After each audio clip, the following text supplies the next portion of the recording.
Echo Point. Chapter 1. The Chip. The words were flat, devoid of emotion. Brill spoke them into the rain-slicked Belgrade alley, and the sound was swallowed by the hiss of water on cobblestone. The man opposite him, Petrovic, smiled. It was a wet, ugly smile, the kind a man uses when he thinks he holds all the cards. He was fat in a suit that was too expensive for the setting, the fabric straining at the buttons. The alley smelled of wet garbage and diesel. A single, flickering neon sign from the street cast the scene in a lurid, bloody red. "Patience, my friend," Petrovic said, his voice a gravelly thing, thick with cheap cigarettes and arrogance. "Business requires atmosphere." Two men stood behind him. They were big men, built from slabs of concrete and bad intentions. They wore long leather coats that did nothing to hide the bulges of the Zastava M57 pistols tucked into their belts. They were perfectly still, their eyes fixed on Brill. They were the atmosphere. Brill didn't look at them. He looked at Petrovic. He saw the faint sheen of sweat on the man's upper lip, a detail that had nothing to do with the humid night. He saw the way the man's right hand kept twitching, a nervous tick. Petrovic was a seller trying to act like a king. A dangerous combination. "The price was for the chip," Brill said, "not the conversation." He held up a small, waterproof pouch. Inside, a tight roll of bearer bonds was visible. Clean, untraceable. The agreed-upon price. Petrovic's eyes flickered to the pouch, and the greed in them was a physical thing. He licked his lips. Of course. The deal.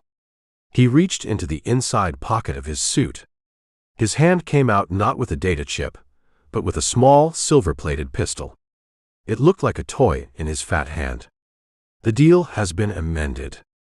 The two men behind him moved, their hands going inside their coats. Brill had been expecting it. The sweat. The twitch. The choice of a back alley instead of a public cafe. It was all part of a predictable, stupid equation. He didn't move. He didn't reach for the suppressed HK 433 holstered at the small of his back.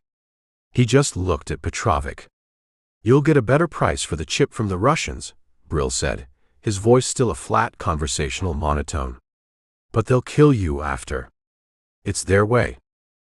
Petrovic's smile faltered. The ghost knew who his other clients were. The thought was a small, cold stone in the pit of his stomach.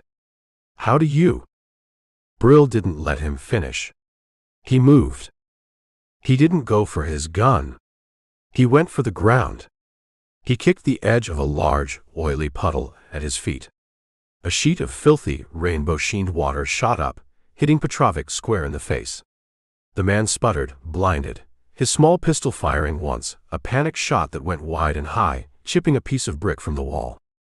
In that split second of confusion, Brill was no longer where he had been. He had taken two fast, silent steps to his left, toward a stack of rusted scaffolding pipes leaning against the wall. The first bodyguard, the one on the right, was bringing his pistol up, his eyes trying to track Brill through the rain and the shadows. He was slow. He was thinking. Brill didn't think. He acted. He kicked the base of the scaffolding stack. The heavy steel pipes, already unstable, came crashing down with a deafening, metallic roar. The bodyguard didn't have time to get out of the way. A 2-inch steel pipe, heavy with rainwater, swung down like a pendulum and caught him square in the temple. The sound was a wet, definitive crunch. The man went down in a heap, his pistol clattering on the cobblestones. The second bodyguard was better. He had his weapon out. He wasn't aiming at where Brill had been. He was aiming at where he was going. He fired. The shot was close, a hot wasp that buzzed past Brill's ear. Brill was already moving again, using the falling pipes as a screen. He dove, rolling behind a large, overflowing dumpster. The alley was a shooting gallery now, the second guard's shots punching holes in the thin metal of the dumpster, the sound a series of loud, metallic thumps. Brill came up on the other side of the dumpster. He had the HK-433 in his hand now, the suppressor a dark, ugly snout on the end of the barrel. The guard was advancing, his pistol held in a two-handed grip, his eyes scanning the shadows. Brill didn't shoot. He didn't need to. He saw the loose fire escape ladder on the wall above the guard's head. He saw the frayed, rusted bolt that was the only thing holding it in place. He raised his pistol and fired once. The suppressed shot was a soft cough, a polite interruption in the night. The round hit the rusted bolt. It sheared off. The heavy iron ladder, freed from its ancient mooring, came down with a screech of tortured metal.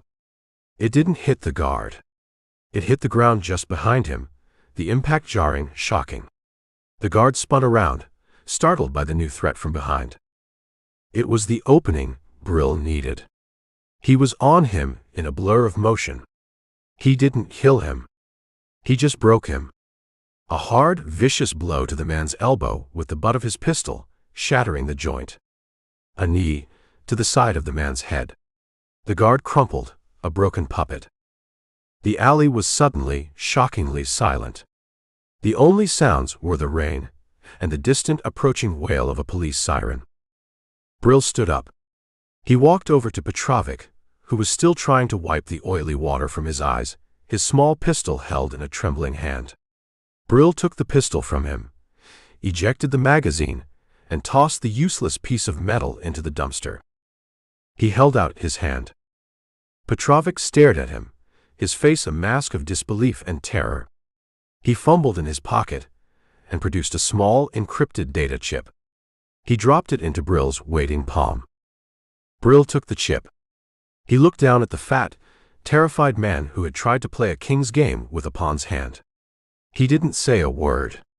He just turned and walked away, melting into the mouth of another dark alley. He didn't run. He just vanished, a ghost leaving a scene of quiet, efficient violence behind him. The sirens were closer now. They were someone else's problem. The safe house was a sterile white box on the fourth floor of a nondescript apartment building in Novi Beograd. It had no art on the walls, no books on the shelves. It smelled of bleach and anonymity. Brill sat at a simple metal desk, the data chip plugged into a hardened laptop. Strings of encrypted code scrolled down the screen. It was a manifest. A list of next-generation drone components, their point of origin, their destination. It was a piece of a much larger puzzle. He had been there for an hour. The rain had stopped. The city outside was a distant, muted hum. He was clean, the grime of the alley washed away. He was a blank slate again. A burner phone, a simple featureless black brick, sat on the desk next to the laptop. It had been silent for 3 days. It rang. The sound was a harsh, electric shriek in the quiet room. Brill didn't startle. He just looked at it. He let it ring 3 times. Then he picked it up. He didn't say anything. The voice on the other end was a digitized, anonymous whisper, stripped of all inflection. "The game is live." The line went dead. Brill put the phone down. He looked at the scrolling code on the laptop screen. He looked out the window at the dark, sleeping city. The job in Belgrade was over. A new one had just begun. He stood up and began to pack his bag. Chapter 2. He was a careful man. The voice was smooth, polished. The kind of voice that sold billion-dollar defense contracts and told grieving widows their husbands had died for a noble cause. It belonged to Shelby Johnson. He sat opposite Brill in a room that had no windows and no sound, a sterile gray box buried in the concrete heart of a Tyson's Corner contracting firm. The air tasted of filtered oxygen and money. Brill didn't answer. He was looking at the man on the tablet. Marcus Thorne, CEO of Aerodyne. 54 years old, with the tanned, confident face of a man who owned a piece of the world and was in the process of acquiring the rest. The picture was from a Forbes article. Now he was a file, a target. A ghost. An experienced hiker, Shelby continued, his voice a low, confidential purr. He swiped a finger across the tablet's screen. A new image appeared. A rocky trail in a Utah canyon. A splash of color that was a discarded backpack. A circle drawn around a spot 100 feet below. The official report says he slipped. A tragic accident. The company's stock dipped 7% on the news. He didn't slip, Brill said. It wasn't a question. No, Shelby agreed. He didn't. He swiped the screen again. A new display filled the screen. A spectrum analysis graph. A chaotic mountain range of electronic noise. A single, almost invisible spike was highlighted in red. It was a ghost in the machine, a signal that had appeared for less than a second and then vanished. This is the only evidence that it wasn't an accident, Shelby said. A single, encrypted telemetry burst. It's the signature of a prototype system. Project Echo. Brill looked at the spike. It was a whisper. But it was a whisper that had killed a man. What is Echo? It's a ghost, Shelby said, a flicker of something that might have been pride in his eyes. A Tier 1 assassination platform. A swarm of 4 small, silent drones, no bigger than a hummingbird. They're undetectable. They fly under radar. Their thermal signature is non-existent, and their acoustic profile is masked by a proprietary cancellation frequency. They don't fire bullets. They deliver a targeted, high-frequency sonic pulse. It induces a massive, instantaneous cardiac arrest. The victim just stops. No wound. No poison. No trace. He just falls down. On a hiking trail. Or in his bed. Or at a board meeting. He leaned forward, the perfect picture of a concerned patriot. The project was developed under a black budget, a joint venture between the Pentagon and Aerodyne. It was a theoretical weapon, a strategic deterrent. It was never supposed to be operational. Someone made it operational, Brill said. Someone stole it, Shelby corrected him. The entire system. The drones, the control unit, the uplink. It vanished from a secure Aerodyne facility in Utah 2 weeks ago. The same facility where Marcus Thorne was overseeing its final development. An inside job, Brill stated. It had to be, Shelby said. The security on that project was absolute. No alarms were tripped. No footage was erased. The system was just gone. And now it's being used. Thorne was the first target. He won't be the last. Brill looked from the tablet to Shelby's face. He saw the expensive suit, the perfect hair, the manicured hands. He saw the lie. It wasn't in the man's eyes. It was in his stillness. A man whose most valuable, most secret weapon had just been stolen and used to kill its creator should not be this calm. He should be a storm of panicked phone calls and shredded nerves. Shelby was not a storm. He was the quiet center of one. What's the mission? Brill asked. The mission is to contain the fallout, Shelby said, his voice dropping, becoming a conspirator's whisper. This cannot be traced back to the Pentagon. The international implications, they're unthinkable. The program doesn't exist. The drone doesn't exist. This conversation is not happening. The mission, Brill repeated, his voice a flat, cold demand for clarity. Find the system, Shelby said, his eyes locking with Brill's. Find the person operating it. And erase them both. The drone, the operator, the control unit. I want it all turned to smoke and whispers. I want the ghost put back in its box. Permanently. He slid the tablet across the polished table. That's everything we have. Schematics. The last known telemetry data. The full unredacted report on Thorne's death. Brill picked up the tablet. It was cool and smooth in his hand. A key to a new war. There's one more thing, Shelby said. The operator. Whoever it is, they're good. They're a ghost too. They're routing their signal through a dozen shell servers, bouncing it off satellites. We can't get a lock on their location. But the drone itself, its last telemetry ping, the one from Thorne's accident, originated from a specific location. He brought up a new image on the large monitor on the wall. A satellite photo of a desolate, sun-bleached stretch of the Mojave Desert. A single abandoned structure was visible, a concrete blockhouse from another era. A decommissioned Cold War comms bunker, Shelby said. It's been off the grid for 50 years. It's the perfect place to hide a ghost. Or to start a hunt. Brill stood up. The briefing was over. He had the target, he had the objective, and he had the first breadcrumb on the trail. The price for this kind of cleanup is high, Brill said. The price has already been wired to your account, Shelby said, a thin, dismissive smile on his face. We are not buying your time, Mr. Wingfield. We are buying your silence. And your result. Brill walked to the door. He didn't say goodbye. He didn't need to. He was already gone, his mind 1,000 miles away in a desert, hunting a new kind of ghost. He was at the door when Shelby's voice stopped him. Brill. He paused, his hand on the handle, but he didn't turn around. Be careful, Shelby said. You're not the only one who will be looking for this thing. Thorne had powerful enemies. And powerful friends. The board is about to get very crowded. Brill didn't answer.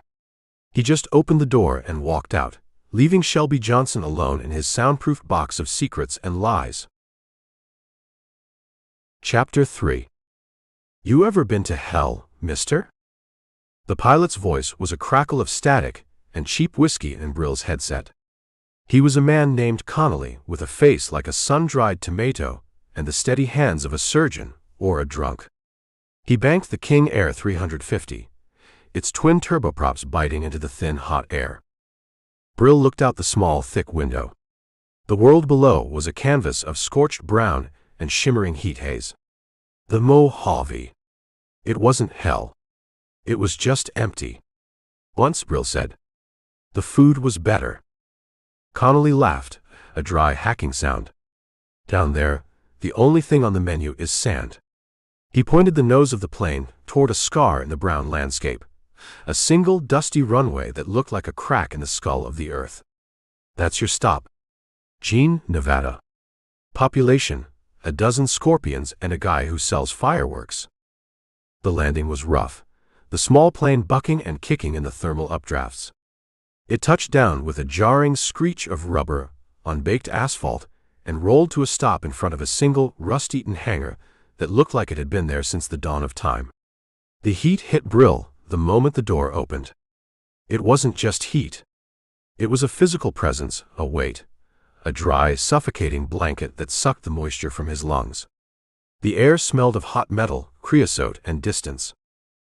A man was waiting for him, leaning against the fender of a beat-up, sand-colored Jeep Cherokee.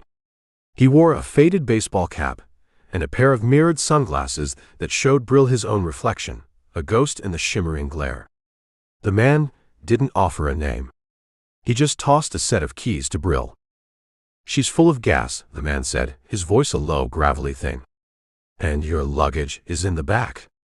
Carver says to tell you the reservation is confirmed. He got into a dusty pickup parked next to the Jeep and drove away, leaving Brill alone with the heat and the silence. Brill opened the back of the Jeep. The luggage was 2 black Pelican cases. He opened the first. It was a custom-cut foam insert holding the pieces of his primary tool, a Heckler & Koch 433, its barrel threaded for the suppressor that lay beside it. And a cog sight, a grip pod, and 6 magazines of 5.56 mm subsonic rounds completed the set. He assembled the rifle with the practiced economical motions of a concert violinist, the clicks of the metal parts sharp and precise in the desert silence. The second case held the rest of his kit. It was a minimalist's collection of problem solvers. A lightweight climbing harness and 100 feet of high tensile line, thin as a bootlace and strong enough to hold a car. A pair of micro-ascenders. A thermal monocular that could see a man's heat signature from a mile away. A set of digital binoculars with an integrated laser rangefinder. A small roll-up toolkit with a set of titanium lockpicks. And a single fist-sized shaped charge, a specialized piece of ordnance designed to breach a specific type of reinforced steel door. He stripped off the clothes he'd worn on the plane and changed into a set of lightweight, desert-tan tactical pants and a moisture-wicking shirt. He strapped the holster for his suppressed Sig Sauer to his thigh. The knife, a fixed-blade Ka-bar, went on his belt at the small of his back. He packed the rest into a small, frameless assault pack. 3 high-calorie protein bars. A water bladder, which he filled from a 5-gallon jug in the back of the Jeep. A small med kit with 2 tourniquets, a packet of Quick-Clot, and 2 syrettes of morphine. Everything he needed to fight a small war or to survive a bad fall. Nothing more. He got into the Jeep. The vinyl of the driver's seat was hot enough to burn skin. The air inside was a furnace. He started the engine and cranked the air conditioner. It coughed out a blast of hot, dusty air that smelled of neglect. He pulled out onto the narrow, cracked asphalt road that led away from the airstrip, a single black line disappearing into the vast, indifferent emptiness of the desert. He drove for 2 hours, heading east, deeper into the Mojave National Preserve. The landscape was a brutal, beautiful thing. Jagged mountains of bare rock clawed at a sky that was a perfect, impossible blue. Joshua trees stood like silent, twisted sentinels. There were no other cars. No signs of life. He was a ghost in a dead world. He followed the GPS coordinates from Shelby's tablet. They led him off the paved road and onto a dirt track that was little more than 2 ruts in the sand. The Jeep bucked and groaned, its suspension complaining. He drove for another 10 miles until the track ended at a chain-link fence and a faded, bullet-riddled sign that read, U.S. Air Force property, no trespassing. He didn't go to the gate. He parked the Jeep a mile back, tucking it into a dry wash where it would be invisible from the air. He sat there until the sun began to dip below the horizon, painting the mountains in shades of blood orange and deep purple. The desert exhaled, the oppressive heat of the day giving way to a sudden, surprising chill. He got out of the Jeep, shouldered his pack and the rifle, and began to walk. The desert at night was a different animal. The silence was deeper. The shadows were longer. The world was a monochrome landscape of silver and black, under a dome of stars so bright they looked like holes punched in the sky. He moved with a steady, ground-eating pace, his boots making no sound on the sand and the rock. He reached the perimeter fence an hour after dark. It was old, the chain link sagging in places, the barbed wire on top rusted and broken. It was a suggestion of security, not a reality. He cut a hole in it big enough to slip through, and was inside. The bunker was another 2 miles in, a low concrete shape half buried in the side of a small mountain. It was exactly as the satellite photo had shown. A relic of a forgotten war, a tomb for secrets. He found his spot on a rocky ridge 200 yards from the bunker's main entrance, a place that gave him a clear view of the concrete structure and the surrounding area. He lay on his stomach, the rifle resting on his pack, and looked through his thermal monocular. The world became a landscape of heat and cold, of black and white. The desert floor was cold, black. The rock still held the day's heat, glowing a soft, ghostly white. He scanned the bunker. The concrete was cold. The steel doors were cold. The place was as dead as the men who had built it. It was exactly as Shelby had said. Abandoned. Decommissioned. A perfect place to hide a ghost. He was about to move in, to begin his infiltration, when he saw it. A flicker of heat. It was on the roof of the bunker, near a cluster of old communications antennae. It was small, intermittent. The heat signature of a cigarette, being cupped in a man's hand against the wind. Brill's body went very still. He focused the monocular. He saw the shape of a man, a faint, ghostly white against the cold black of the sky. He was sitting on the edge of the roof, his legs dangling over the side. He was a sentry. The bunker wasn't abandoned. It was occupied. Shelby's intel was wrong. Or it was a lie. Brill swept the monocular across the rest of the site. He found another heat signature, this one inside a small, windowless guard shack near the main gate. And another, a patrol, 2 men walking the perimeter fence, their rifles held at a low ready. This wasn't a hideout. It was an armed camp. He lowered the monocular, the cold night air a shock against his skin. The mission had just changed. This wasn't a simple recovery anymore. This was a siege. And he was on the outside, looking in. He worked the bolt on his rifle, the sound a soft final click in the vast silent darkness of the desert. Chapter 4. He's not on the perimeter. The voice from the guard shack was a crackle of distorted radio static, but the confidence in it was clear. Thermal is clean. He's a ghost. Brill lay on the cold concrete roof of the bunker, a different kind of ghost, and listened to them hunt him. He had the man's radio, the one he'd taken from the sentry he had put to sleep with a precise, non-lethal chokehold a minute after the man finished his cigarette. The sentry was now zip-tied and gagged in the shadow of a communications antenna, a temporary problem solved. "He's out there," another voice replied, this one from the patrol. The fence was cut. "He's just waiting." Brill wasn't waiting. He was working. He was at the base of a large industrial ventilation housing, a steel box that exhaled the bunker's stale, recycled air into the cold desert night. The housing was secured with 6 heavy-duty bolts. They were thick, rusted, and would require a wrench and an hour of noisy work to remove. He didn't have a wrench. And he didn't have an hour. He took the small, fist-sized shaped charge from his pack. He didn't place it on the bolts. That was loud. Messy. He placed it on the reinforced concrete slab next to the housing. He wasn't trying to break the machine. He was trying to knock on the door. Very, very hard. He unspooled a thin detonation cord, running at 50 feet to the far edge of the roof. He took cover behind a low parapet, the rough concrete cold against his cheek.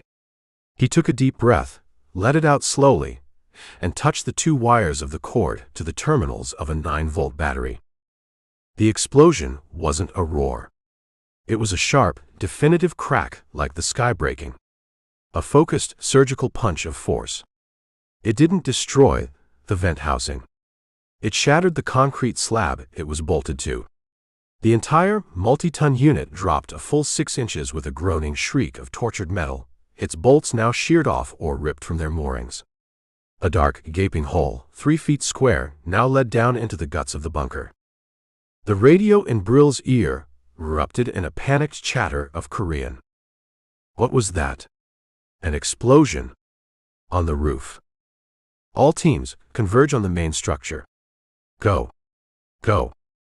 Brill didn't wait for them to arrive. He threw a rappel line into the dark hole, anchored it to the base of a heavy antenna, and slid down into the darkness, a spider dropping into the heart of a disturbed web. He landed in a cloud of concrete dust and the smell of ozone. He was in a large, cavernous maintenance chamber, the air humming with the sound of the massive air circulation fans. Catwalks crisscrossed the space 20 feet above his head. He was in the bunker's lungs. He moved, a shadow in the dust-filled gloom. He found a service ladder and climbed, his feet silent on the metal rungs. He emerged in a narrow concrete corridor, lit by bare caged bulbs. The air here was cool, sterile. It smelled of bleach and electricity. A siren began its low, mournful wail, somewhere deep in the facility.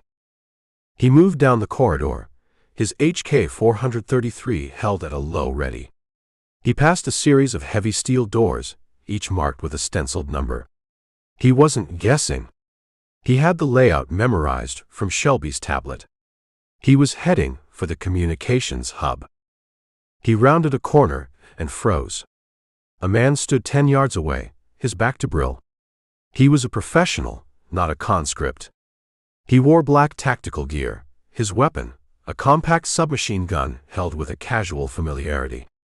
He was speaking into a radio, his voice calm, authoritative. Negative. It was not an external attack. The charge was on the roof. He's inside. Seal all sectors. I want a level 3 lockdown. No one moves without my. Brill moved first. He didn't shoot. The corridor was an echo chamber. He used his knife. He crossed the distance in 5 silent strides. The mercenary must have sensed him at the last second, a flicker of movement in his peripheral vision. He started to turn.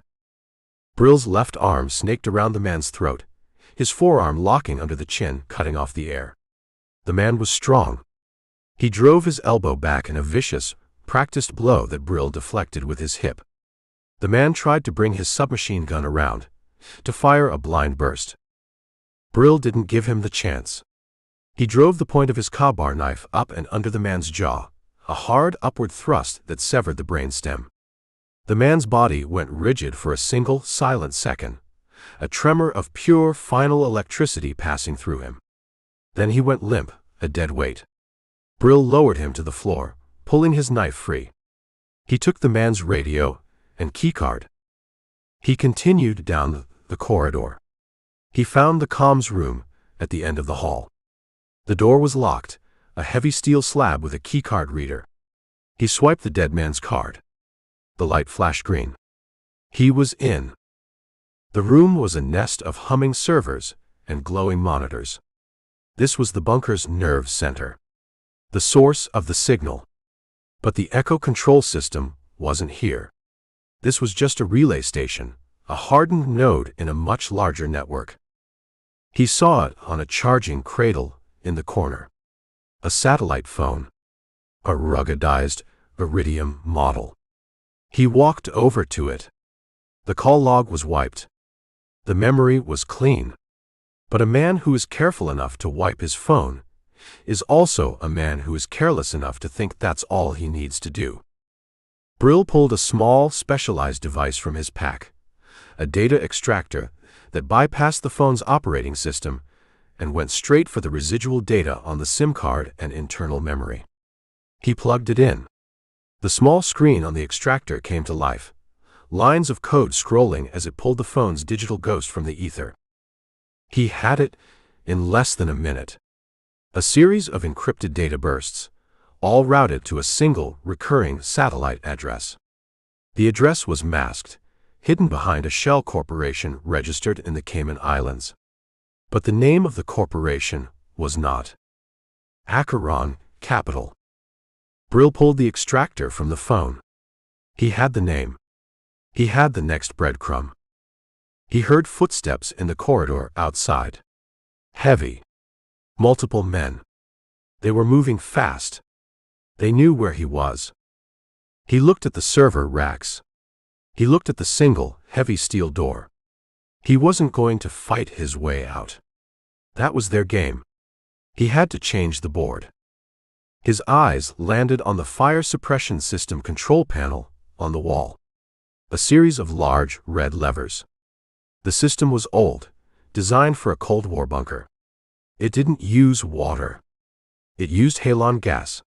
Colorless. Odorless.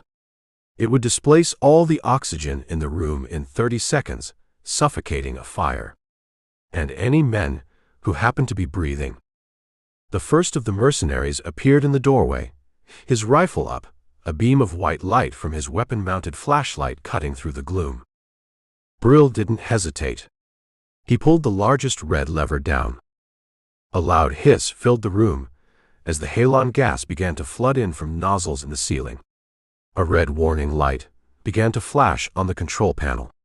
The heavy steel door to the corridor began to slide shut automatically, a safety protocol to contain the gas. The mercenary in the doorway stared for a second, his mind trying to process what was happening. Then he saw Brill, a dark shape moving toward the back of the room. He raised his rifle. Brill was already gone. He dove through a small maintenance hatch in the floor he had spotted when he first entered, a dark square that probably led back to the service tunnels. He pulled the hatch shut over his head, just as the steel door to the corridor sealed with a final, definitive boom, and the first mercenary's panicked, muffled shots echoed from the other side.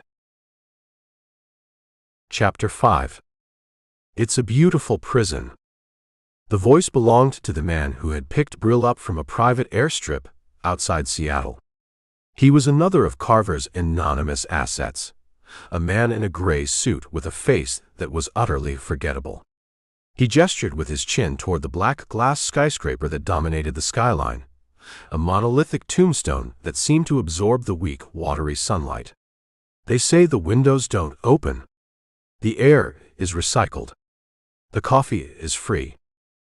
Brill didn't answer. He was looking at the building, but he wasn't seeing the architecture. He was seeing the security.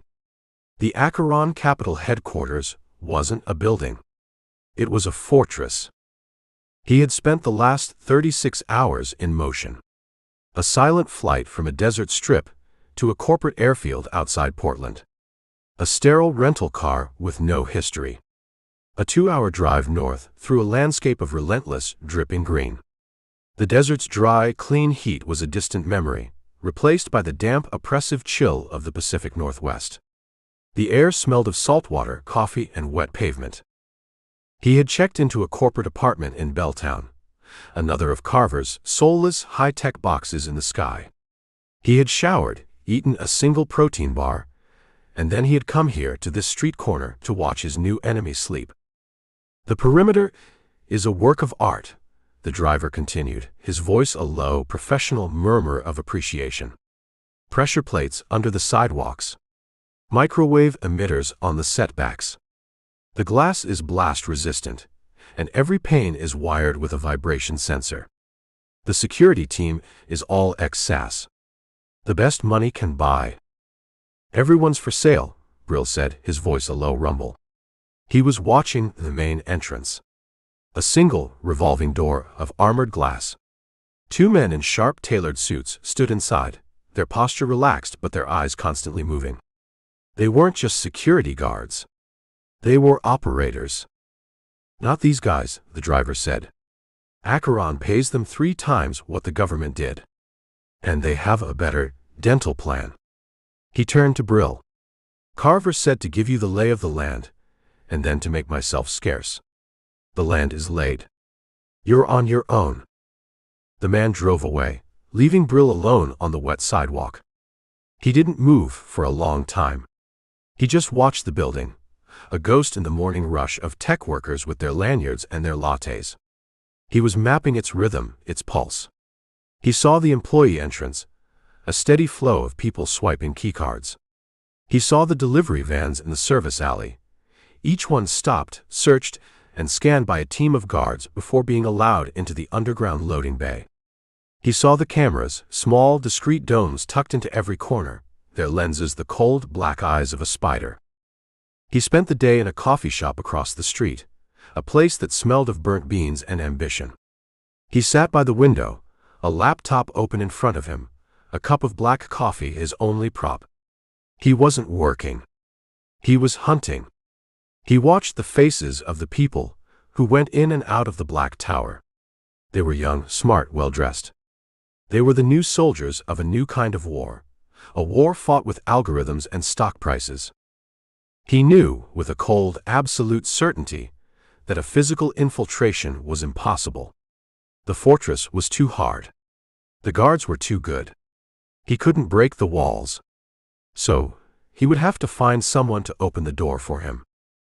He went back to his sterile apartment as the sun set, the gray sky turning a bruised purple. He sat in the dark, the only light the cool blue glow of his laptop screen. The hunt had moved from the physical world to the digital one. He didn't try to hack Acheron's network. That was a fool's errand. Their firewalls would be as strong as their blast-resistant glass. He hacked their people. He started with the list of senior executives from the company's website. He built a digital profile for each one. He scraped their social media, their public records, their online lives. He was looking for a crack, a weakness, a vice. He found nothing. The men at the top were clean. Their digital lives were as polished and sterile as their corporate headquarters. They were men who understood the importance of a clean footprint. So he moved down the food chain to the mid-level managers, the project leads, the senior engineers. He cross-referenced their employee data, which he'd pulled from a leaked HR database he'd bought on the dark web, with their public profiles. He was building a web, looking for the one weak thread. He found her at 2:17 in the morning. Her name was Anya Sharma, a senior network engineer, 32 years old, a graduate of MIT. By all accounts, a brilliant, dedicated employee. Her company file was spotless. Her social media was a curated collection of photos of her cat and articles about data encryption. But Brill dug deeper. He found a deleted account on a high-stakes online poker site. He found a series of small, desperate loans from a payday lender in a different state, taken out under her mother's name. He found a digital footprint that led him to a series of encrypted chat rooms where gamblers went to talk to bookies. He had her. She was a woman living a double life. A brilliant engineer by day, a desperate gambler by night. And she was losing. Badly. He found a recent post she had made in one of the forums, a panicked, anonymous plea for a short-term, high-interest loan. She needed $50,000 to pay off a man named Victor, a man whose digital signature suggested he was not the kind of person who accepted late payments. Brill now had his key. He didn't contact her online.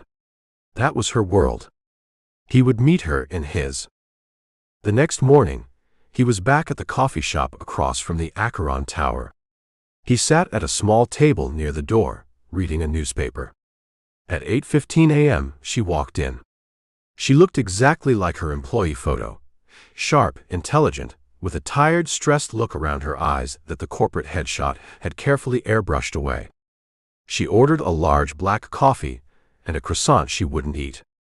She paid with a credit card that was probably within a few dollars of its limit. Brill waited until she was at the condiment station, her back to him, putting a lid on her coffee. He stood up and walked toward her. He was just another person in the morning rush. He tripped. His foot caught on the leg of a chair. He stumbled forward, bumping into her hard. Her coffee flew from her hand, a hot, dark wave that splashed across the front of her expensive white blouse. "Oh my God, I'm so sorry," he said, his voice a perfect blend of apology and concern.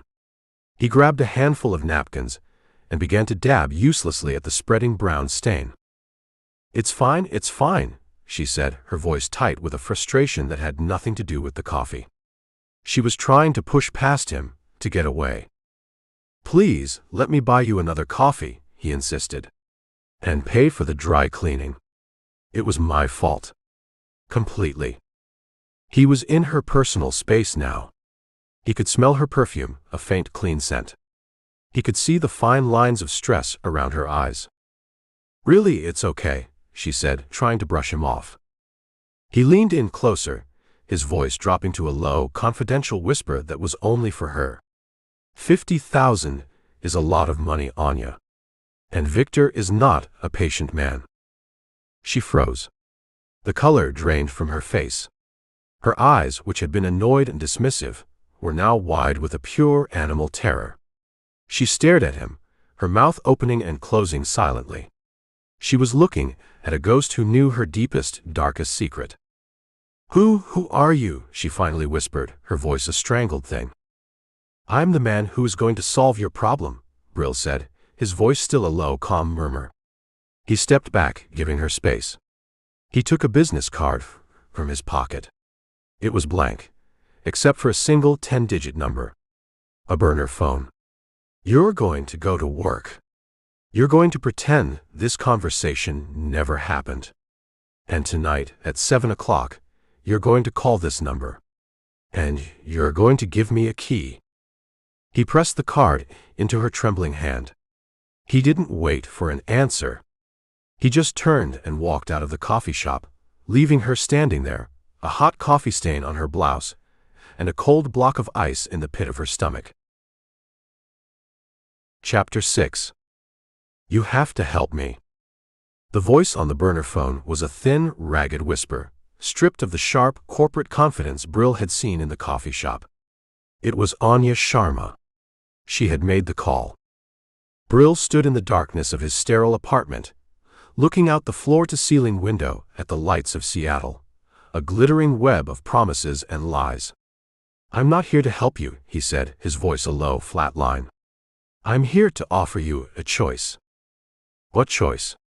Her voice was tight with a fear that was close to breaking. "You know about Victor. You know about everything.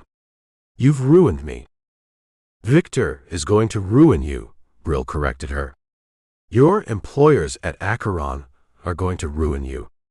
I'm just the man who pointed out that the house is on fire." He paused, letting the silence stretch, letting her feel the heat. "The choice is whether you burn with it, or you walk out the back door with me." He heard her take a shaky breath on the other end of the line. "What do you want?" "A conversation," he said. "Face to face. No phones. No recordings." He gave her an address. A place in the industrial district south of downtown, a part of the city that the tech boom had forgotten. 1 hour. He hung up before she could answer. The place was a derelict fish packing plant, a cavernous brick tomb that smelled of rust, old brine, and the ghosts of a million dead things. The rain, which had started again, hammered a relentless, syncopated rhythm on the corrugated tin roof.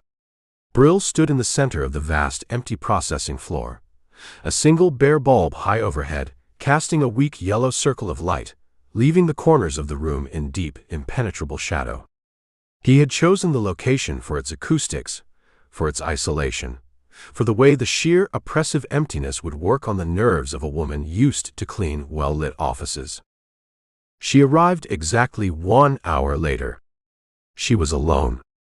She had followed his instructions. She stood in the massive open doorway, a small, trim figure in an expensive raincoat, looking into the cavernous darkness. The single light bulb reflected in her wide, terrified eyes. "Hello, Anya," Brill said from the center of the room. His voice didn't echo. It was just absorbed by the sheer volume of the space. She flinched, her hand flying to her mouth. She hadn't seen him. She walked into the circle of light, her heels clicking on the grimy concrete floor. She looked around at the rusted machinery, the hanging chains, the dark, wet stains on the floor. "What is this place?" "It's a place for honest conversations," Brill said. He didn't move closer. He let her stand alone in the middle of the empty floor. He was a shadow, a voice. "You have a problem. 2 of them, in fact. You owe a man $50,000 you don't have. And you work for a company that would not just fire you, but would prosecute you for the kind of debt that makes an employee a security risk." "I can fix it," she said, the words a desperate, unconvincing bluff. "I just need more time." "Victor is not a man who deals in time," Brill said. "He deals in pain.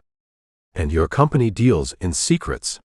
You are a threat to their secrets, Anya. They will cut you out like a cancer. They will erase you. And they will make it look like you never existed." He let his words sink into her, a cold, clinical diagnosis of her own impending death. "What do you want from me?" she whispered, the last of her defiance crumbling. "I need access to your prison," he said. "Acheron Tower. I need to get inside. And you are going to give me the key." She stared at him, a flicker of something new in her eyes. Not just fear. Confusion. "You want me to help you break in? That's insane. The security, it's impossible." The security is designed to stop a physical assault from the outside, Brill said. It's not designed to stop a senior network engineer from holding the door open from the inside.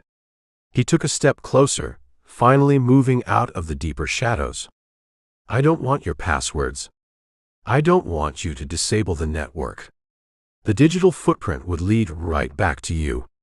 I need something simpler. Something analog. He stopped 10 feet from her. I need a keycard. Not yours. One of the executive-level cards. The ones with unrestricted, 24-hour access to all floors. I need you to get one for me. For one night. She laughed, a short, sharp, hysterical sound that was shockingly loud in the quiet of the plant. You think I can just walk up to the CFO and ask to borrow his keycard? They'd have me in a black site interrogation room before I finished the sentence. You won't ask, Brill said. You'll take it. He began to lay out the plan, his voice a low, dispassionate murmur. He had spent the day not just watching the building, but watching her. He knew her routine. He knew the routines of the people around her. Tomorrow morning, at 8:45, you will be in the executive lounge on the 40th floor getting coffee. So will Marcus Cole, the chief financial officer. He does it every day. He leaves his briefcase on the table by the window. His keycard is in the outside pocket. He is a creature of habit. And his habit is your opportunity. He described the move. A feigned trip. A spilled coffee. The same trick he had used on her, but this time with a purpose beyond a simple conversation. A moment of chaos. A moment of distraction. A moment to swap Cole's keycard with a dummy card he would provide. You're asking me to commit a felony, she said, her voice a hollow thing. To betray my company. My career. Your career is already over, Brill said, his voice a cold, hard line. You just haven't cleaned out your desk yet. I am offering you a way to have a career somewhere else. A new one. In a new country. With a new name. He took a step closer. Here's the deal, Anya. You get me that keycard. You get it to me tomorrow, after work. And in return, two things will happen. First, a deposit of $50,000 in untraceable cryptocurrency will appear in an account I will set up for you. Victor will be paid. He will disappear from your life. Second, I will give you this. He held up a small, slim object. A passport. It was a high-quality forgery. A Canadian passport with a name she didn't recognize, and a picture of a woman who looked vaguely like her, if she were happier and less tired. There is a plane ticket inside. To Lisbon. It leaves in 2 days. There is also a key to a bank account in Portugal with enough money in it for you to start over. A clean slate. She stared at the passport, at the impossible, tangible promise of escape it represented. And if I don't? Brill's face didn't change.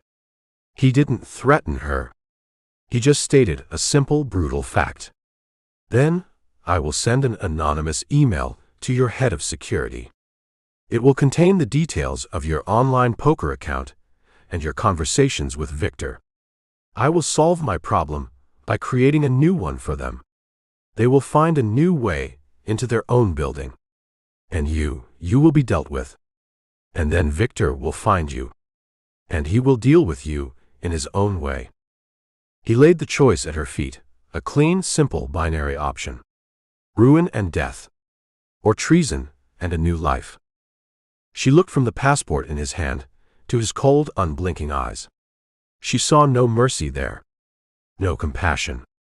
Just the hard, unyielding logic of a world she had never known existed. She was a pawn in a game she didn't understand, and this man was the only one offering her a way off the board. She took a deep, shuddering breath, the sound of a life being surrendered and another one being born. Tell me about the dummy card, she said. Chapter 7. It's just coffee. Anya Sharma whispered the words to herself, a mantra against the frantic hammering in her chest. She stood in the executive lounge on the 40th floor of the Acheron Tower, a porcelain cup in her hand that felt as heavy as a cinder block. The air was a hushed, climate-controlled whisper, smelling of expensive single-origin coffee and the faint, clean scent of ozone from the server farms 20 floors below. Through the floor-to-ceiling windows, the city of Seattle was a toy, a gray, rain-slicked map under a sky the color of old iron. She had replayed the ghost's instructions in her head 1,000 times. A faint trip. A moment of chaos. A moment of distraction. It sounded so simple, in the grimy, echoing darkness of the fish packing plant. Here, in the clean, well-lit world of corporate power, it felt like suicide. She saw him.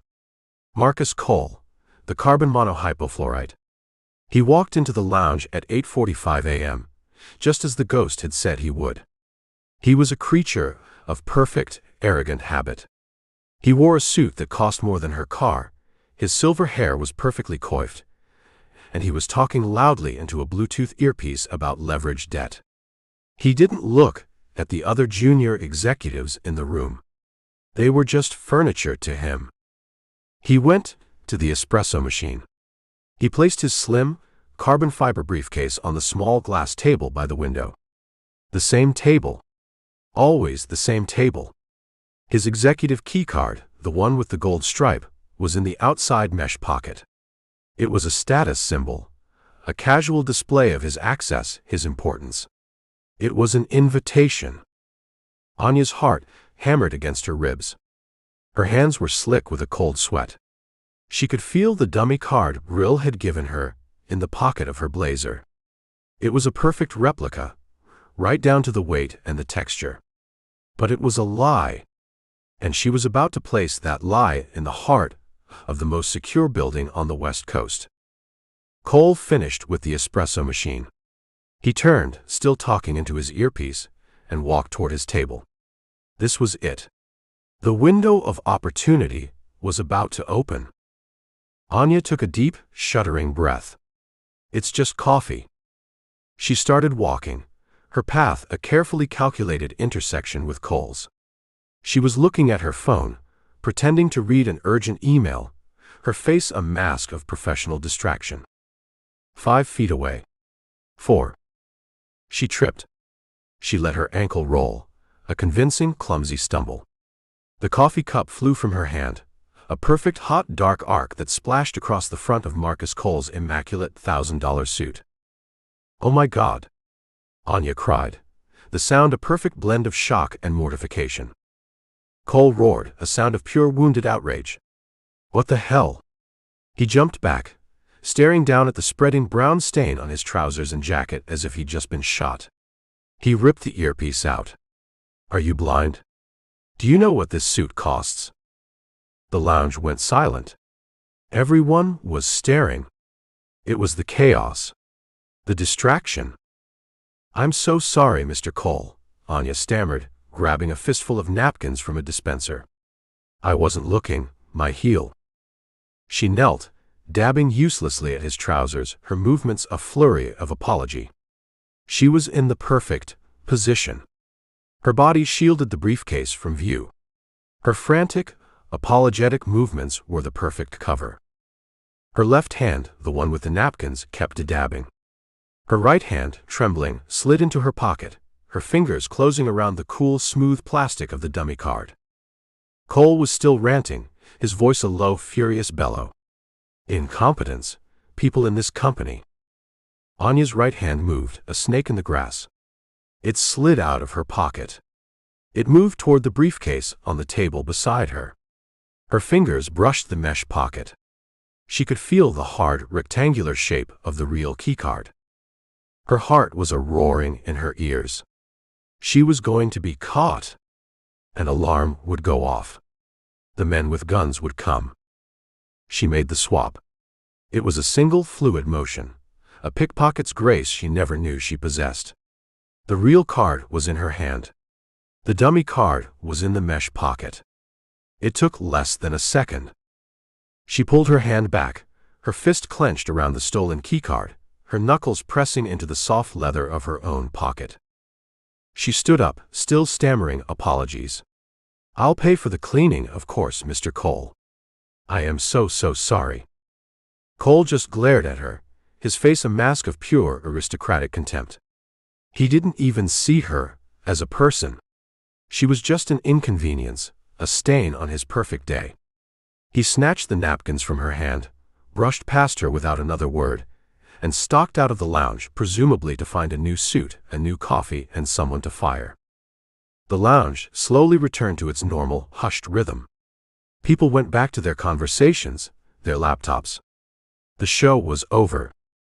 Anya stood there for a moment, her body trembling with the aftershock of adrenaline. She had done it. She had walked into the lion's den, slapped the lion in the face, and stolen its tooth. She turned and walked out of the lounge, her movements stiff, robotic. She went back to her cubicle on the 20th floor and sat down. She didn't work. She just stared at her screen, the stolen keycard a hot, heavy secret in her pocket. The handover was under a bridge. The Fremont Bridge, a hulking iron beast that spanned the ship canal. The air smelled of low tide and creosote. The constant rumble of traffic overhead was a physical vibration in the concrete pylons. Brill was waiting for her in the shadows, a place where the city's forgotten men slept in cardboard boxes. He was just another shadow, a ghost in a landscape of them. Anya walked toward him, her steps hesitant on the broken pavement. The rain had started again, a fine cold mist. "Did you get it?" His voice came out of the darkness, a low, flat thing with no warmth in it. She didn't answer. She just pulled the gold-striped keycard from her pocket and held it out. He stepped into the faint light from the street above. He took the card. He didn't just look at it. He examined it, running a small electronic scanner over the magnetic strip. The scanner's light blinked green. "It's good," he said. It was the only praise she would get. He reached into his own pocket. He didn't pull out the passport. He pulled out a small, featureless black square, a cryptocurrency wallet. He held it out to her. "The money," he said. 50,000. As promised. "The transfer is already complete. Victor is no longer your problem." She took the device. It felt cold and heavy in her hand. The price of her treason. "And the other thing," she whispered. He handed her the Canadian passport. Her new life.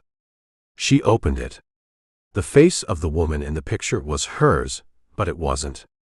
The eyes were different. They were not the eyes of a woman who was drowning. "The flight leaves from SeaTac tomorrow morning at 6 a.m., he said. "The ticket is inside. When you get to Lisbon, the bank key will get you the rest. Go to your apartment. Pack a small bag. Nothing they will miss. Leave your phone. Leave your credit cards. Leave your life. Walk out the door, and don't look back. Become a ghost." He had what he wanted. The transaction was complete. He turned to leave. "Wait," she said. He stopped, his back to her. "The man you're going after, in that building," she said, her voice a low, trembling thing. "Is he a bad man?" Brill was silent for a moment. He looked out at the dark, churning water of the canal. "He's an obstacle," he said, and walked away, melting back into the shadows under the bridge, leaving her alone with her money, her new name, and the ghost of the woman she used to be. He walked toward the distant, black silhouette of the Acheron Tower. Chapter 8. The night belongs to the patient. The words were a mantra in Brill's head, a piece of an old lesson learned in a city of sand and shadows a lifetime ago. He stood across the street from the Acheron Tower, a ghost in the rain-slick darkness. The building was a black, silent monolith, its glass skin reflecting the smeared, neon-lit clouds of the Seattle night. The morning's rush of tech workers had been replaced by the quiet hum of the city's machinery. The fortress was asleep. But it was not unguarded. He had the keycard. Anya Sharma's act of desperate treason was a cool, hard rectangle of plastic in his pocket. But the card was just an invitation. It wouldn't get him past the real guards. The ones that didn't blink. The ones that saw in the dark. He didn't go to the front door. He moved down the block, his steps silent on the wet pavement, and slipped into the service alley behind the tower. The air here was thick with the smell of wet dumpsters and ozone from a massive HVAC unit that exhaled a steady humming breath. 2 cameras watched the alley, their small dark domes sweeping in a slow, predictable rhythm.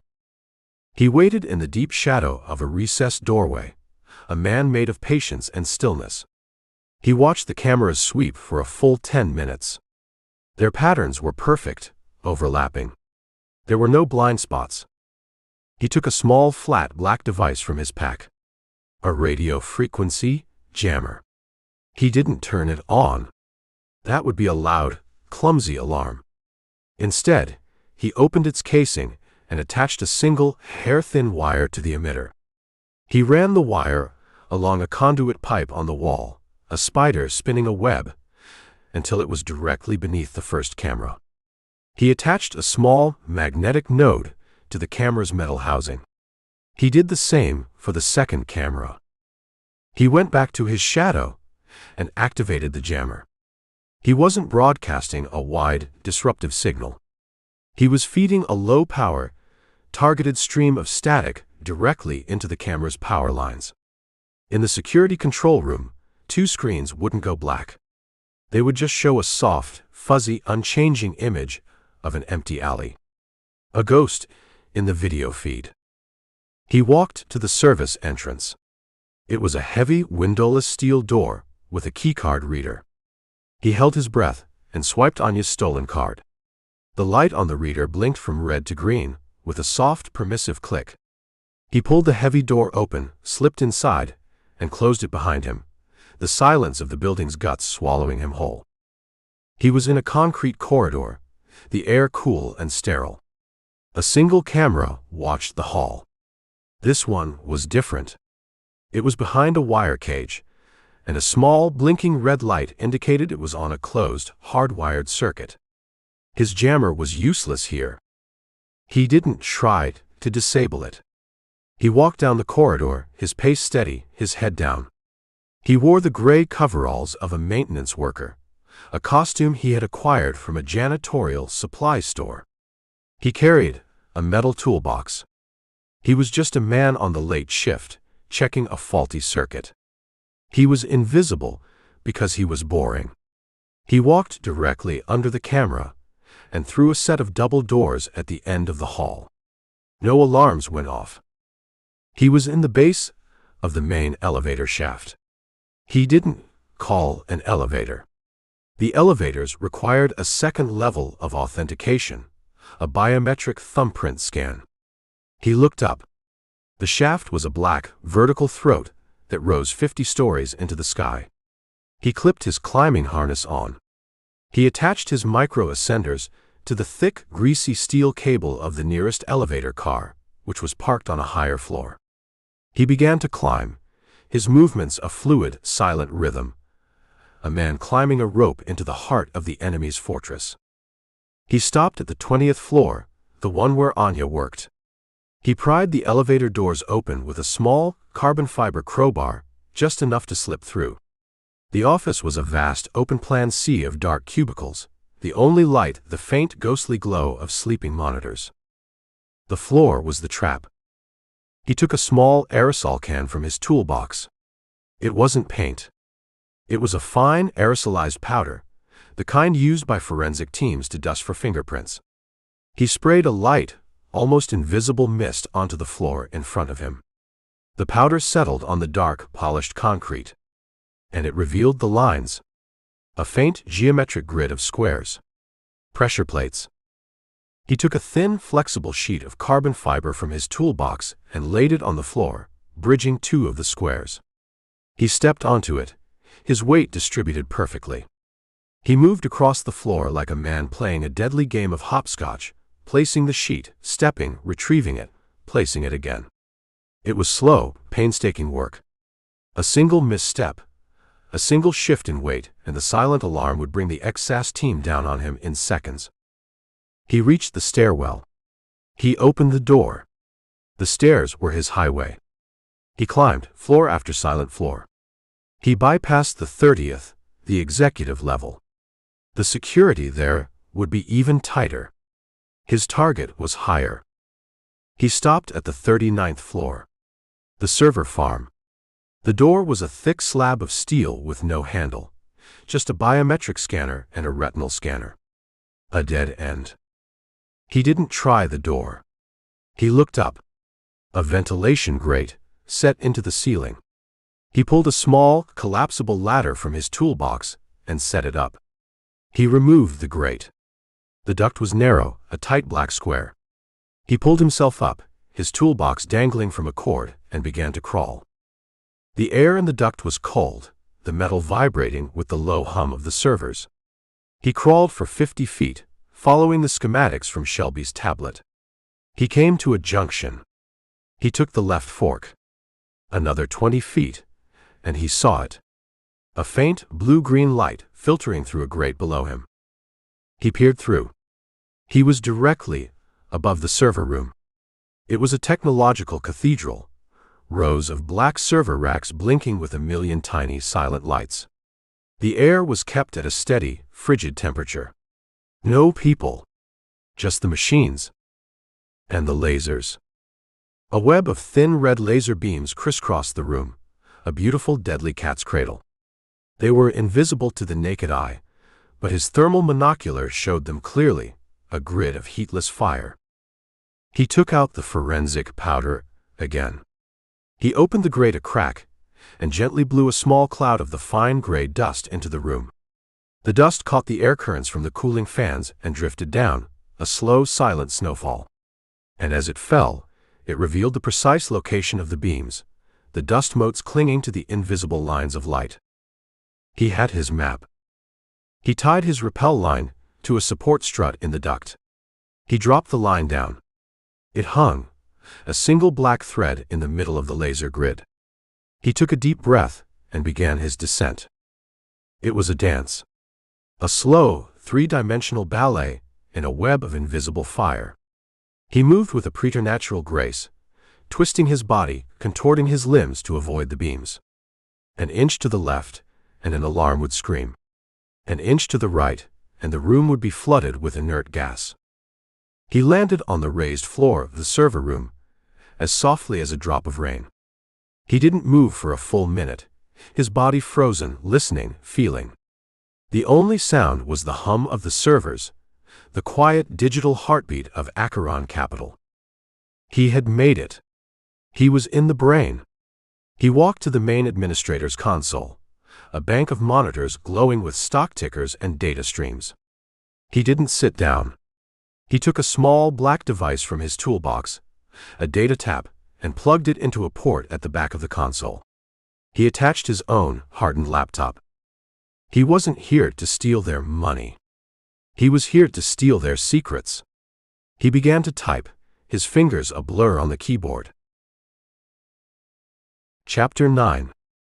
The hum was the only sound. A low, steady digital heartbeat from the rows of black server racks that stood like monolithic tombs in the frigid recycled air. Brill sat at the administrator's console, a ghost in the machine, his face illuminated by the cool blue-white glow of his laptop screen. The web of red laser beams crisscrossed the room around him, a silent, beautiful cage of light. He worked with a surgeon's precision, his fingers a blur on the keyboard. He wasn't hacking. He was dissecting. Acheron's network was a fortress, but every fortress has plumbing. He was in the pipes, moving through the dark, forgotten spaces where the data flowed. He was looking for a ghost of his own. The pilot. The signal that controlled the echo swarm. He found the first layer easily. A series of encrypted relay servers, their locations scattered across the globe like a child's forgotten marbles. Zurich. Singapore. Sao Paulo. The signal was a phantom, bouncing from one to the next in a matter of nanoseconds, a perfect, untraceable shell game. A brute force trace was impossible. It was designed to be. Brill didn't chase the signal. He looked for its shadow. He bypassed the active logs and went for the system's memory, the deep digital archives where fragments of data were stored before being scrubbed. He was a digital archaeologist, sifting through the bones of ones and zeros. He was looking for a mistake, a moment of laziness, a single misplaced byte. He found it in a diagnostic log from 3 days prior. A system reboot. For a period of 0.7 seconds, before the routing protocols re-engaged, the raw, unrouted signal from the pilot's control unit had been logged. It was a single packet of data, a digital needle in a haystack the size of the world. He isolated it. He began to peel back the layers of its encryption. It wasn't the heavy, military-grade encryption of the main signal. It was a simpler, commercial-grade wrapper. The kind a man uses when he thinks no one is looking. The IP address resolved. Brill stared at the screen, a flicker of something that might have been surprise in his cold gray eyes. The address wasn't a corporate office. It wasn't a secure, military facility. It was a commercial fiber optic node, registered to a logistics company in the port of Seattle. A company that specialized in repurposing old shipping containers into modular offices. The pilot wasn't in a bunker. He was in a box, hiding in plain sight, surrounded by the noise and the chaos of a working port. It was a brilliant, audacious piece of tradecraft. He copied the address to an encrypted drive. He had the where. Now he needed the when. He needed to know their next move. He shifted his search, looking for target packages for mission profiles. He found a folder, encrypted with a different key, labeled with a single cryptic word, assets. He broke the encryption. It was weaker here, in the archives. The folder contained a dozen subfolders. Each was a name. A life, distilled into a collection of data points. Financial records. Medical histories. Travel itineraries. A blueprint for a perfect, untraceable murder. He opened the most recent file. The one that had been accessed just 6 hours ago. The codename was Rising Sun. The target was Kenji Tanaka, a Japanese shipping magnate. A man whose company was the primary rival to a new, Acheron-backed logistics firm. The file was a complete workup. Tanaka's schedule for the next week. The security protocols on his yacht. The fact that he had a minor heart condition that would make a sonic pulse-induced cardiac arrest look perfectly natural. The hit was scheduled for 48 hours from now. The time was a ticking clock in Brill's head. He was copying the file when the room changed. It wasn't a sound. It was a shift in the hum of the servers. A single, almost imperceptible change in the rhythm of the machine. On the main console in front of him, a small red light began to blink. A silent alarm. A system diagnostic he had inadvertently tripped while accessing the deep archives. A line of text appeared on his own screen, a message from the system's core. Unauthorized access detected. Security protocol initiated. Sector lockdown in 60 seconds. Brill didn't hesitate. He ripped the data tap from the back of the console. He shoved his laptop into his toolbox. He was already moving, a blur of motion, toward the single black rappel line that hung like a spider's thread in the center of the room. He grabbed the line and looked up. The open grate in the ceiling was a square of perfect, welcoming darkness. He heard a new sound now. The heavy, pneumatic hiss of the server room's main door beginning to unlock. The XS team. They were coming. He clipped his ascender to the line. He didn't look back at the laser grid. He didn't have time. He hit the ascent button. The small, powerful motor whirred to life, pulling him upward, a ghost ascending from the heart of the machine. He was halfway to the ceiling when the steel door to the server room slid open. Two men in black tactical gear poured in, their rifles up, their movements a fluid, deadly ballet. They saw the dangling rope. They saw the open grate. They were too late. Brill pulled himself into the darkness of the ventilation duct, just as the first suppressed shots echoed from the room below, the rounds sparking harmlessly off the metal grate. He didn't wait. He began to crawl, a man in a black metal tunnel, the sound of his own breathing loud in his ears, the heavy booted footsteps of the hunters already echoing in the stairwell outside. Chapter 10. He's in the vents. Sector 49er. I want them flooded. Now. The voice on the radio was clipped. British. The calm, authoritative tone of a man who was used to things dying when he gave an order. It came from the radio Brill had taken from the dead mercenary in the desert, a small, encrypted unit he had kept for just this kind of conversation. Brill was a snake in a metal gut, crawling through the ventilation duct, the sound of his own breathing loud in the roaring darkness. The air was frigid, smelling of ozone and recycled air. Below him, in the server room, he could hear the shouts of the ex-SAS team, the sounds of men realizing their prey had vanished. A loud hiss echoed through the ductwork ahead of him. Halon. They were flooding the entire ventilation system on the 39th floor. It was a crude, brutal move. They weren't trying to flush him out. They were trying to suffocate him in his hole. He didn't move forward. He went up. He found a vertical shaft, a narrow dark chimney that led to the upper floors. He began to climb, his back pressed against one side of the duct, his feet walking up the other, his toolbox a dead weight dangling from his belt. The hiss of the gas was a hungry sound below him.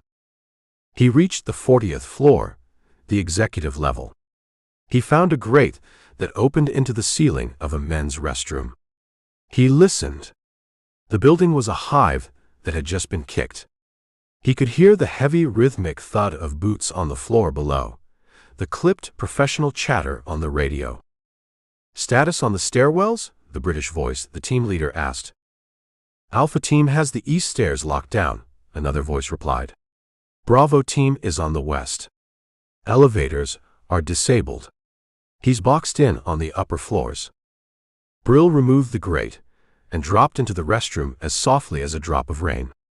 The room was a palace of black marble and brushed steel. He was a ghost in a rich man's tomb. He moved to the door and listened. The hallway was silent. For now. He had the data. He had the pilot's location. But the data was useless if he was a corpse in a corporate high-rise. The mission had changed. It was no longer about infiltration. It was about escape. And the building itself was now the enemy. He slipped out of the restroom. The 40th floor was a maze of glass-walled offices and minimalist art. It was a place designed to impress, not to hide. He moved down the hallway, a shadow in a world of polished surfaces. He knew from the schematics that the only way down was the two main stairwells or the elevators. All of them were covered. He needed a new exit. He found it in the corner office. The CEO's office. A vast, cavernous space with a floor-to-ceiling window that offered a stunning panoramic view of the city's glittering, rain-slicked corpse. And on the window, almost invisible, was the small, discreet logo of the company that had installed it, Europane Armored Glass. But the window had a feature that was not on the public schematics. A maintenance override. A small, key-operated panel on the floor near the window's base. It was designed for the window washing crews, a way to open a small section of the massive pane of glass. He didn't have the key. He knelt by the panel. The lock was a high-security, multi-pin tumbler. It would take him minutes to pick, minutes he didn't have. He could hear the search teams getting closer, a systematic sweep of the floor below. He looked at the window. He looked at the city outside. He looked at the 50-story drop. He made a decision. He didn't try to pick the lock. He went to the CEO's massive, sculptural desk. He found what he was looking for, in a drawer full of expensive cigars and golf tees, a heavy brass desk lighter, a Dunhill. He took it. He also took the heavy, crystal decanter of what was probably very old, very expensive scotch. He went back to the window. He poured the scotch onto the carpet at the base of the window, directly over the control panel's wiring conduit. He placed the Dunhill lighter on the soaked patch of carpet. He moved to the office door and listened. They were on his floor now. Two of them. Moving down the hall, checking each office, their movements slow, methodical. "Clear," a voice whispered just outside his door. Brill moved. He didn't go for the door. He went for the room's internal climate control panel on the wall. He took out his multi-tool and popped the plastic cover off. He found the wires for the fire detection system. He took out his own lighter and held the flame to the heat sensor. The fire alarm didn't blare. It was a silent alarm, a discreet, high-pitched chime that would only be heard by the security team. But it did something else. It activated the fire suppression system. Sprinklers in the ceiling hissed to life, not with water but with a fine chemical mist. And in the hallway, heavy steel fire doors began to slide out of the walls, sealing off the sector. The two men in the hall were now trapped, cut off from the rest of their team. Brill was already moving again. He ran back to the CEO's desk. He took out his pistol. He wasn't aiming at the men in the hall. He was aiming at the Dunhill lighter on the floor. He fired. The suppressed shot was a soft cough. The bullet hit the lighter. A spark. The alcohol-soaked carpet ignited with a whooshing roar, a sudden bright wall of flame that shot up the floor-to-ceiling window. The heat was intense. The blast-resistant glass was designed to stop a bullet, not a fire. The thermal shock was too great. A network of cracks, like a spiderweb, spread across the massive pane of glass. The window groaned, the sound of a dying giant. And the heat from the fire did something else. It triggered the maintenance override's emergency release.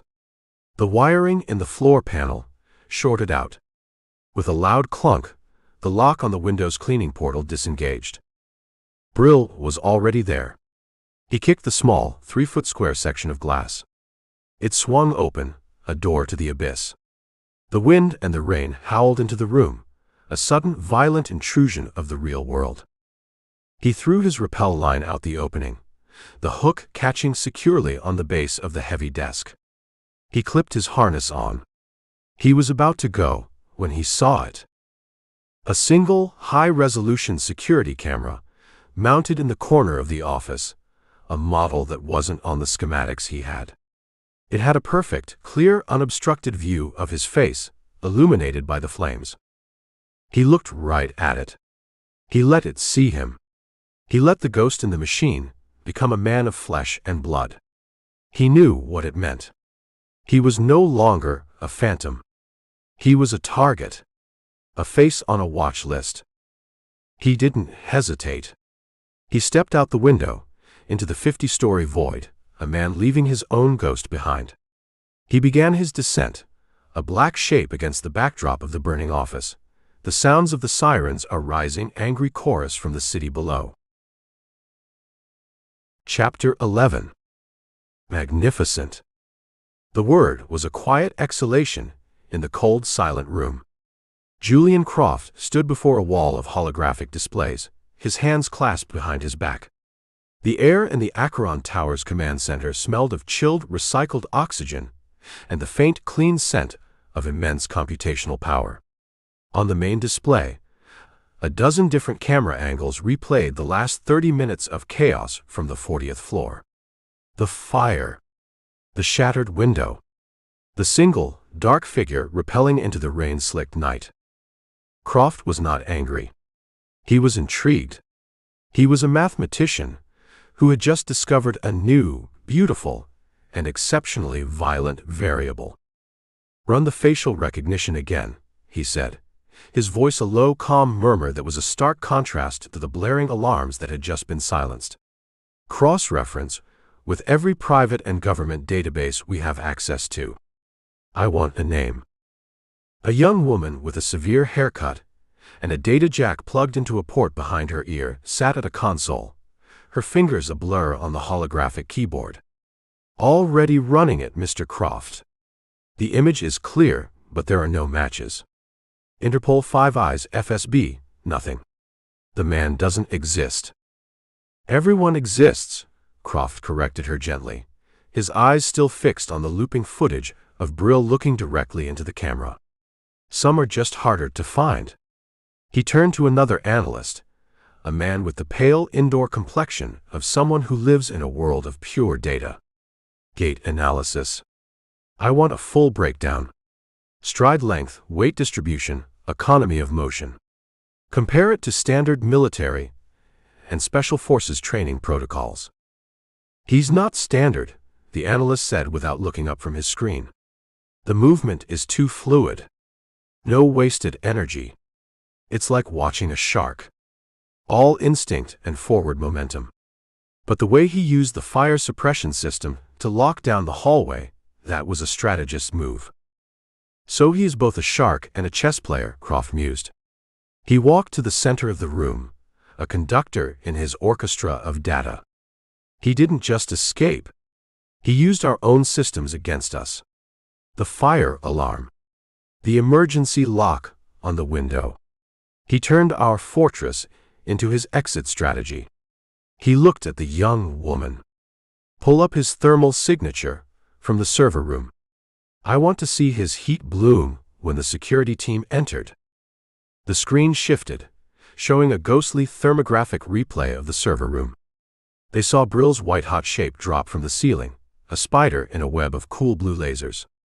They saw him work at the console. And they saw the moment the door opened. There, Croft said, pointing a long, elegant finger at the screen. His heart rate barely elevates. No adrenaline spike. No panic response. He is a man with ice in his veins. He was building a profile. Not with psychology, but with data points. He was creating a predictive algorithm, a mathematical ghost to hunt a physical one. He's a professional, Croft continued, thinking aloud. But he is not a corporate operator. He is too direct. Too comfortable with chaos. This is a man who has spent his life in the gray zones, in the places where the rules are written in blood. He turned to his team. Forget his name. His name is a ghost. I want to know his habits. I want to know his needs. For the next hour, the command center was a silent, humming hive of activity. They dissected every second of Brill's infiltration and escape. They analyzed the code from his data tap, reverse engineering his methods. They built a decision tree based on his tactical choices. He's a pragmatist, the gate analyst said. Every move has a purpose. He disabled the cameras with a targeted jammer, not a wide-spectrum broadcast. He climbed the elevator shaft to avoid the biometric scanners. He used the fire not just to create an exit, but to create a massive, city-wide distraction for his escape. He needs resources, the woman with the data jack added. He left with nothing but his tools and the data he stole. He'll need a new vehicle. New papers. A weapon. He will acquire them. Where? Croft asked, his eyes gleaming. This was the key. Not a dealership, the woman said. Too many cameras. Too much of a paper trail. He'll go to a place that deals in anonymity. A chop shop. An industrial park. A place on the margins. And he'll need a place to work, the analyst said. To analyze the data he took. Not a hotel. Too transient. Not an apartment. Too exposed. He'll want a place with a low digital footprint and a high degree of physical anonymity. A warehouse. A self-storage unit. A place where a man can be alone for a long time without anyone asking questions. Croft walked to the main holographic map of the city. He began to input the variables. Proximity to the Acheron Tower. Low surveillance zones. Known criminal hubs. The algorithm began to work, the map lighting up with a series of pulsing, high-probability locations. A dozen red circles appeared on the map, scattered across the city's industrial underbelly. "He's not a ghost," Croft said, a thin, satisfied smile on his face. "He's a data set. And his behavior is predictable." He looked at the red circles on the map. He will not go to his last known location. He will not go back to the apartment Carver provided. He will go to one of these places. He will rearm, and he will plan his next move. He turned to a new figure who had been standing silently in the corner of the room, a man in dark, severe tactical gear, his face a mask of professional calm. He was the leader of the XSAS team. The hunter. "You have your targets," Croft said, gesturing to the map. "Not where he was. Where he is going to be." He looked the team leader in the eye. "I do not want him killed. Not yet. He is too interesting. I want him contained. I want him brought here. I want to have a conversation with him." The team leader gave a single, sharp nod. He turned and walked out of the command center, his men falling into step behind him. They were not going to the last place they had seen the ghost. They were going to the places he had not yet been. They were a trap, sprung not by instinct, but by an algorithm. Croft turned back to the main display. He brought up the footage of Brill's face again, the clear, high-resolution image from the CEO's office. He looked into the man's cold, gray eyes. "Let's see how you handle a hunter who can see the future," he whispered to the ghost in the machine. Chapter 12. "You see that, rookie? That's how you get a high score." The voice was young, cocky. It crackled with the tinny distortion of a cheap radio, a sound Brill had picked up on his scanner as he moved through the maze of shipping containers. He was a ghost in a city of steel boxes, the air thick with the smell of rust, diesel, and the cold, damp salt of the Puget Sound. Brill flattened himself against the corrugated steel wall of a container, the metal cold and wet against his cheek.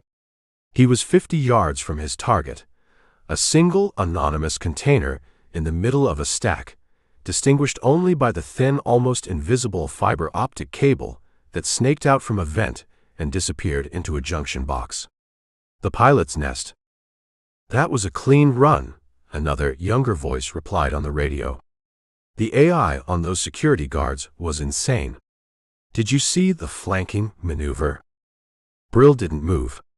He listened. The voices were not the clipped, professional chatter of mercenaries. They were the boisterous, self-congratulatory shouts of children playing a game. He had assumed the voices were a misdirection, a piece of audio camouflage to make the operator seem like something he wasn't. He moved to the end of the container row and peered around the corner. The target container was on the second level of a 3-high stack. A single, rickety metal staircase led up to its catwalk. There was no visible security. No guards. No cameras. It was a soft target. Too soft. It was a trap. He didn't take the stairs. He uncoiled the thin, high-tensile line from his pack and attached his grappling hook. He swung it once, a silent, fluid motion, and sent it sailing through the damp air. The hook caught on the railing of the catwalk above with a soft, metallic scrape that was swallowed by the groan of a nearby crane. He began to climb, his feet finding purchase on the slick, ribbed side of the container, his ascent a silent vertical crawl. He reached the catwalk and pulled himself over the railing without a sound. He moved toward the container's main door. It was a standard, heavy steel door, secured with a simple, industrial-grade padlock. He took out his titanium picks. The lock was cheap, the pins soft. It took him 4 seconds. He pushed the door open an inch. The The sounds from inside were clearer now. The frantic clicking of a keyboard. The low hum of powerful computers. And the voice. No, no, no, you idiot, flank left. Use the EMP grenade. He's got a shield. Brill pushed the door open and stepped inside. The room was not a hardened military command center. It was a teenager's bedroom. The air was thick with the smell of stale energy drinks and the sweet cloying scent of artificial fruit vapor. Empty cans of a drink called Rage Fuel were stacked in a precarious pyramid in one corner. A sleeping bag was unrolled on the floor. The only light came from the glow of 3 massive curved monitors that took up an entire wall. And in the center of it all, in a high-tech gaming chair that looked like it had been ejected from a starfighter, sat a kid. He couldn't have been more than 20. He was thin, with a pale indoor complexion and a shock of messy, unwashed hair. He wore a VR headset and a pair of haptic gloves, his hands a blur of motion over a complex keyboard and joystick setup. On the screens in front of him, a chaotic, futuristic battle was playing out, a scene of impossible, beautiful violence. Yes. Headshot, the kid screamed, his body jerking in the chair as a wave of haptic feedback washed over him. Did you see that? I totally owned him. Brill stood in the doorway, a ghost in a child's playroom, and watched. This was the pilot. This was the hardened mercenary, the professional killer he had come here to erase. This was the man who had executed Marcus Thorne with a targeted sonic pulse and destabilized a multi-billion-dollar corporation. He was a boy, playing a video game. The moral calculus shifted in Brill's head with the force of a physical blow. He had come here to neutralize a threat. He had come here to kill a man. But the man in front of him wasn't a man. He was a victim. A pawn. A tool, just like Brill himself. And he had no idea the gun in his hands was real. Brill raised his suppressed pistol. He could end it right here. One soft cough, and the game would be over. The contract would be fulfilled. Shelby would be happy. The world would be a slightly safer, slightly dirtier place. He looked at the kid's face, illuminated by the screen. He was so engrossed in his game, so lost in his digital world of points and high scores, that he was utterly oblivious to the real physical death that stood 3 feet behind him. Brill lowered the pistol. This wasn't an execution. It was an extraction. The kid wasn't the target anymore. He was the mission. He was the only person who could tell Brill how the system really worked, what its weaknesses were. He was the key. Brill stepped forward. The floor of the container was metal. His boot made a soft, metallic sound. The kid heard it. He ripped the VR headset off, his eyes wide and unfocused, still adjusting to the real world. He saw Brill, a dark, menacing shape in the doorway. "Whoa, dude," the kid said, his voice a nervous squeak that was a universe away from the confident shout of the gamer. "You're not the pizza guy." He stared at the suppressed pistol in Brill's hand. His face went from confusion to a dawning absolute terror. The game had just become very, very real. Who are you?" he stammered, his hands flying up in a gesture of universal surrender. "I'm the man who's here to talk to you about your high score," Brill said, his voice a low, cold thing. He took a step closer. "Let's start with Marcus Thorne." The kid's face went blank. "Who?" "The hiker," Brill said. "The first level. The one you took out in the canyon." "That was just a tutorial," the kid said, his voice a mixture of fear and confusion. "A training simulation. The NPCs in this game are insane." "He wasn't an NPC, kid," Brill said. "He was a man. And you killed him." He saw the understanding, the horror begin to dawn in the boy's eyes. He saw the moment the digital world shattered, and the real one, the one with consequences and blood, came crashing in. The kid, whose name Brill would learn was Leo, opened his mouth to scream. But the scream was cut short by a new sound from outside. The sharp, distinctive crack of a suppressed sniper rifle. A bullet punched through the thin metal wall of the container, a hand's breadth from Brill's head, and buried itself in the bank of monitors with a shower of sparks. Brill didn't hesitate. He dove, grabbing the kid and pulling him down to the floor, just as another burst of fire stitched a line of holes across the container at chest height. He looked out the open doorway. He saw them. Two men in black tactical gear, moving with a fluid, predatory grace among the stacks of containers. Croft's hunters. They had found him. Or more accurately, the algorithm had. Chapter 13. Move. Now. Brill's voice was a blade in the sudden ringing silence of the container. He didn't wait for Leo to respond. He grabbed the kid by the collar of his hoodie, a fistful of cheap cotton, and hauled him off the floor. Leo was a dead weight, his body limp with the shock of a world that had just revealed its teeth. Outside the port was a city of steel canyons, slick with a fine misting rain. The groan of a distant crane was the only sound. It was a hunter's silence. "They're still out there," Leo stammered, his eyes wide, fixed on the neat black hole the sniper's round had punched through the thin metal wall. "They're trying to kill us." "They're not trying," Brill said, his voice a low, hard thing. He shoved Leo toward the back of the container, away from the door. "They're succeeding." He peered through the open doorway. The two hunters he'd seen were gone, swallowed by the labyrinth of stacked containers. But he could feel them. A change in the pressure of the air. The feeling of being watched not by eyes, but by an equation. "Who are they?" Leo whispered. "The housekeepers," Brill said. "They're here to clean up a mess. You're the mess." He pulled the kid deeper into the maze, moving not with the silent grace of a ghost, but with a new, urgent purpose. He kept to the shadows, hugging the cold, wet walls of the containers. The ground was a patchwork of cracked asphalt and puddles that reflected the jaundiced glow of the high-mast lights, a series of orange watching eyes in the sky. He stopped at an intersection, a crossroads of steel. He held up a hand, listening. Nothing. Too quiet. He pointed. "We go left. Fast." He was about to break from cover when he saw it. A flicker of movement. Not in front of them. Not to the left or the right. It was above them. On top of the container stack, at the end of the aisle they were about to enter.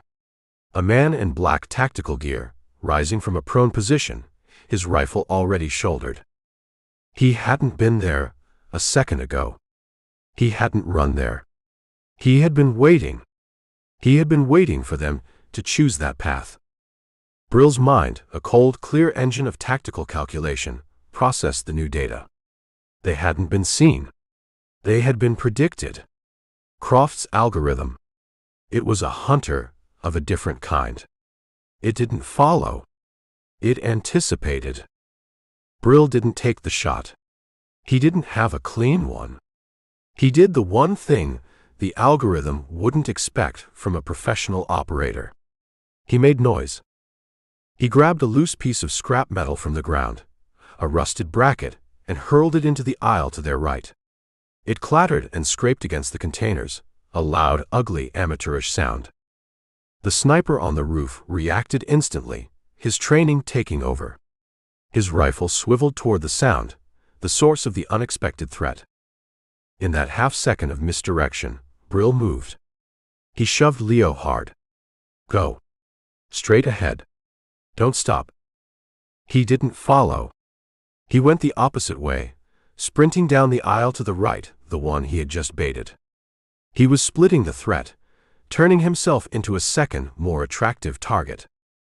The sniper saw the movement. He had a choice to make.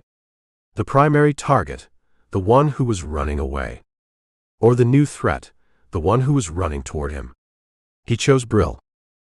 A suppressed shot cracked the air, the round sparking off the container wall inches from Brill's head. He dove, rolling behind a stack of discarded pallets. He came up on one knee, his HK-433 at his shoulder. He didn't aim for the sniper. He aimed for the container the sniper was on. He fired a 3-round burst, not at the man, but at the heavy industrial locking mechanism on the container's door. The 5.56mm rounds hammered the rusted steel. The lock, already weakened by years of salt and abuse, shattered. The heavy steel doors of the container, which had been holding back tons of whatever cheap plastic goods were inside, burst open. A river of plastic toys, brightly colored dolls with dead, staring eyes, poured out, a surreal silent avalanche that swept the sniper off his feet and sent him tumbling from the top of the stack. He landed with a sickening, wet crunch on the asphalt below. Brill was already moving again. He ran, not away, but deeper into the maze, toward the sound of Leo's panicked, stumbling footsteps. He had to break the pattern. He had to become unpredictable. He had to become sloppy. He found Leo huddled behind a forklift, his body trembling. "I can't do this," the kid whimpered. "I'm not a soldier." "You don't have to be a soldier," Brill said, grabbing his arm and pulling him to his feet. "You just have to be a survivor." He looked around. The port was a weapon. He just had to figure out how to use it. He saw a large, mobile crane, its hook dangling silently in the rain. He saw a fuel depot, a series of large white tanks behind a chain-link fence. He knew what Croft's algorithm would be doing. It would be analyzing his last move. The misdirection. The use of the container's contents as a weapon. It would be learning. It would be predicting his next, clever, unconventional move. So he did the stupidest, most unprofessional thing he could think of. He ran out into the open. He dragged Leo with him, out from the cover of the containers and into the wide, exposed service road that ran down the center of the port. They were a perfect target, illuminated by the high-mast lights. "What are you doing?" Leo shrieked, trying to pull away. "They'll see us." "That's the point," Brill said. A new hunter appeared at the end of the service road. He was 200 yards away, a black shape against the distant lights of the city. He raised his rifle. Brill didn't take cover. He stood his ground. He raised his own rifle. But he didn't aim at the man. He aimed at the windshield of a parked semi-truck 50 yards to his left. He fired a single shot. The truck's windshield shattered. Its alarm blared to life, a deafening, whooping siren that echoed through the entire port. The truck's headlights began to flash, a chaotic, disorienting strobe. The hunter, his senses overwhelmed by the sudden, unexpected sensory assault, hesitated for a fraction of a second. His first shot went wide. Brill used that second. He grabbed Leo and dove into the narrow gap between two containers, just as a burst of fire tore through the air where they had been. He had broken the algorithm's prediction again. The professional operator would have taken the clean shot. The professional operator would have used the available cover. He would not have set off a car alarm like a teenage joyrider. "Come on," Brill grunted, pulling Leo to his feet. He could hear more footsteps now, the rest of the hunter-killer team converging on their position, drawn by the alarm. They ran, a desperate, stumbling flight through the city of steel. They reached the edge of the port, the dark, churning water of the Sound, a black, final wall in front of them. They were trapped. The hunters were closing in, their movements a tightening net. Brill could see them, 3 of them now, moving with a calm, deadly purpose. He looked at Leo. The kid was a wreck, his face a mask of pure terror. He looked at the water. He looked at the massive, dark shape of a container ship being loaded at a nearby pier. He made his final, most unpredictable move. He ran for the ship.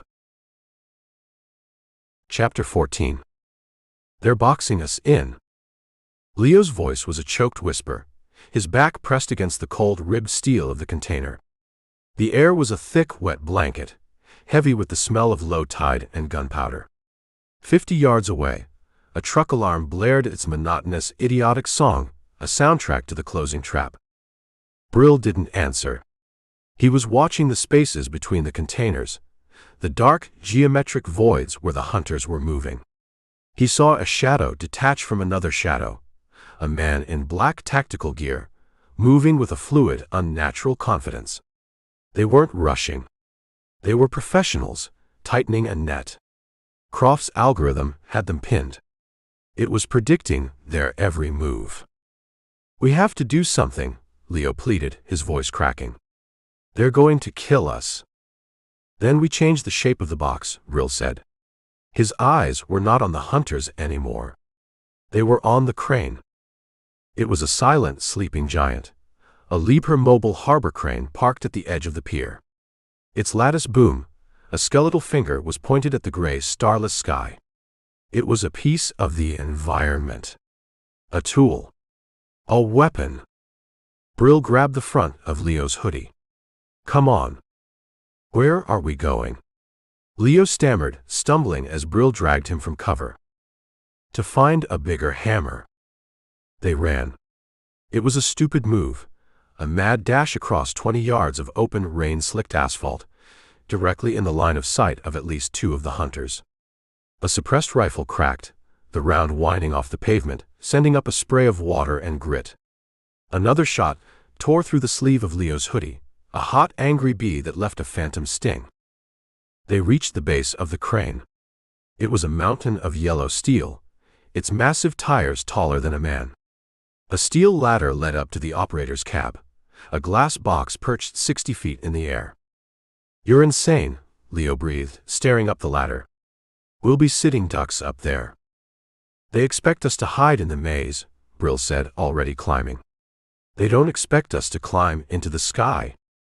He moved up the ladder with a steady, relentless rhythm, the rain making the rungs slick and treacherous. Leo followed, his movements clumsy, panicked. He was a gamer, a creature of the digital world.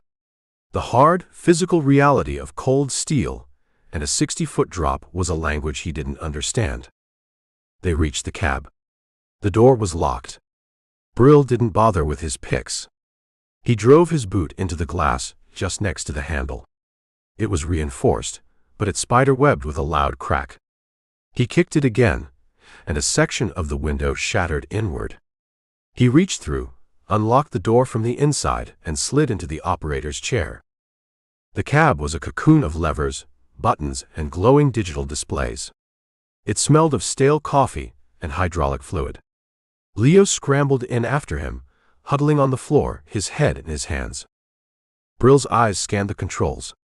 He had never operated a Liebherr LHM 550 before, but he understood the principles. It was just a machine. A system. And every system had a logic. He found the ignition. The keys were in it. A dockworker's lazy habit. He turned the key. The massive diesel engine below them coughed, sputtered, and then roared to life with a deep, throaty growl that vibrated through the entire structure. The cab's interior lights flickered on. "They know we're here." Leo yelled over the engine's roar. "They knew that already," Brill said. His hands moved over the controls, his touch surprisingly delicate. He engaged the hydraulics. The crane's boom, which had been pointing at the sky, began to lower with a low, powerful groan. On the ground, the hunters were reacting. 2 of them were sprinting toward the base of the crane. A third was taking up a sniper position on a container stack, aiming for the glass cab. Brill didn't give them time. He swung the boom, 100 tons of German steel moving with a slow, majestic, and terrifying grace. He wasn't aiming for the men. He was aiming for their cover. The massive 4-pronged grabber at the end of the boom, a piece of equipment designed to lift shipping containers, descended from the sky like the claw of a god. It slammed down onto a stack of empty containers next to the 2 advancing hunters. The sound was a cataclysmic shriek of tortured metal. The containers crumpled like beer cans. The 2 hunters dove for cover, disappearing into the shadows. The sniper fired. The round hit the armored glass of the cab with a sharp crack, starring the pane but not penetrating it. Brill ignored him. He was focused on his task. He lifted the crumpled containers, the crane's engine straining, and swung them over the service road, the main artery the hunters were using. He opened the grabber. The containers dropped, crashing onto the asphalt with a deafening final boom, creating a new, impassable wall of twisted steel. He had cut the port in two. He swung the boom again, this time toward the fuel depot. He didn't drop the grabber. He just let the massive steel claw hover over the large white tanks. It was a threat. A silent, eloquent promise of a very large fireball. The radio on Brill's belt, the one he'd taken from the dead hunter, crackled to life. It was the British team leader. His voice was no longer calm. "Fall back," the voice commanded. "All units, fall back to the south perimeter. Do not engage. I repeat, do not engage." Brill watched as the black-clad figures disengaged, melting back into the shadows of the container yard. He had changed the rules of the game. He had become an opponent the algorithm couldn't predict, a force of nature that couldn't be contained. He lowered the boom and killed the engine. The sudden silence was broken only by the drumming of the rain and Leo's ragged, shaky breathing. Did we win?" Leo whispered from the floor. "We bought 5 minutes," Brill said. He looked down at the kid. The adrenaline was gone, and in its place was the cold, stark reality of what had just happened. Leo was looking at his hands, at the haptic gloves he was still wearing. "The man on the roof," Leo said, his voice a hollow thing. "The one with the dolls. I shot him." "He was a threat," Brill said. "No," Leo said, shaking his head. He was starting to tremble, a deep, full-body tremor. "He was a person. I saw his face. Just for a second. Before he fell." He looked up at Brill, his eyes wide with a dawning, terrible horror. "This isn't a game, is it? It's real. All of it. The hiker. The men in the market. It was all real. The dam broke. The kid, the gamer, the pilot who had killed without consequence, finally understood the weight of his actions. He curled into a ball on the floor of the crane's cab and began to sob, a raw, ugly, heartbroken sound. Brill watched him for a moment, his face an unreadable mask. The kid was a liability. A broken, unreliable asset. But he was also the only person on the planet who knew the technical weaknesses of the ecosystem. He was the key. Brill turned away from the weeping boy and looked out at the port. The hunters were gone, for now. But they would be back. And Croft would be recalibrating his algorithm, adding a new variable to his equation, chaos. He keyed the mic on his own radio, the one that connected him to a world beyond this rain-slicked hell. "Carver," he said into the silence. "I have the pilot. He's compromised. I need an extraction. And I need a new set of rules." Chapter 15. Tell me about the island. Brill's voice was a flat, dead thing in the motel room. It was a room that smelled of stale cigarette smoke, damp carpet, and the faint metallic tang of fear. A single bare bulb in a cheap lamp cast long, ugly shadows on the peeling, water-stained wallpaper. It was a place for secrets and bad decisions. Leo sat on the edge of a bed, with a mattress that sagged like a tired sigh. He was a ghost, a pale, trembling outline of the cocky gamer who had called himself a slayer. He had spent the last hour in a state of catatonic shock, his eyes fixed on a spot on the floor, his world reduced to the single, repeating horror of the truth. I don't know what you're talking about," he whispered, his voice a dry, cracking thing. Brill sat in the room's single, plastic and metal chair, a dark, still shape in the corner. He hadn't moved in an hour. He was a creature of infinite, predatory patience. "Yes, you do," he said. "You're a pilot. You don't just fly the plane. You know where it's kept. You know where the hangar is. So you're going to tell me about the island." "It was a game," Leo mumbled, shaking his head, the movement a small, pathetic gesture of denial. The contract, it said simulation. A closed beta. The hiker in Utah was not a simulation, Brill said, his voice a relentless, chipping hammer against the kid's fragile reality. His name was Marcus Thorne. He had a wife and 2 daughters. The men in the marketplace in San Cristobal were not NPCs. They were shopkeepers and militiamen. The little girl behind the fruit stand, her name was Sophia. She was 7 years old. Leo flinched at the name, a violent full-body tremor. He curled in on himself, wrapping his arms around his knees, a child trying to make himself smaller than the monster in his room. "Stop," he begged. "Please just stop." "I'll stop when you tell me about the island," Brill said. He leaned forward, the cheap chair groaning in protest. "Croft didn't build his $10 billion weapon system in a shipping container, Leo. The box you were in was just a cockpit. A remote terminal. The drones, the real hardware, they're kept somewhere else. Somewhere secure. Somewhere you can't just walk away from. An island." He was guessing, but it was an educated guess, a piece of logical architecture built from the scraps of data he'd pulled from the Acheron servers. A distributed network. A remote pilot. It all pointed to a central, physical hub. A nest. Leo was silent, his breathing shallow and ragged.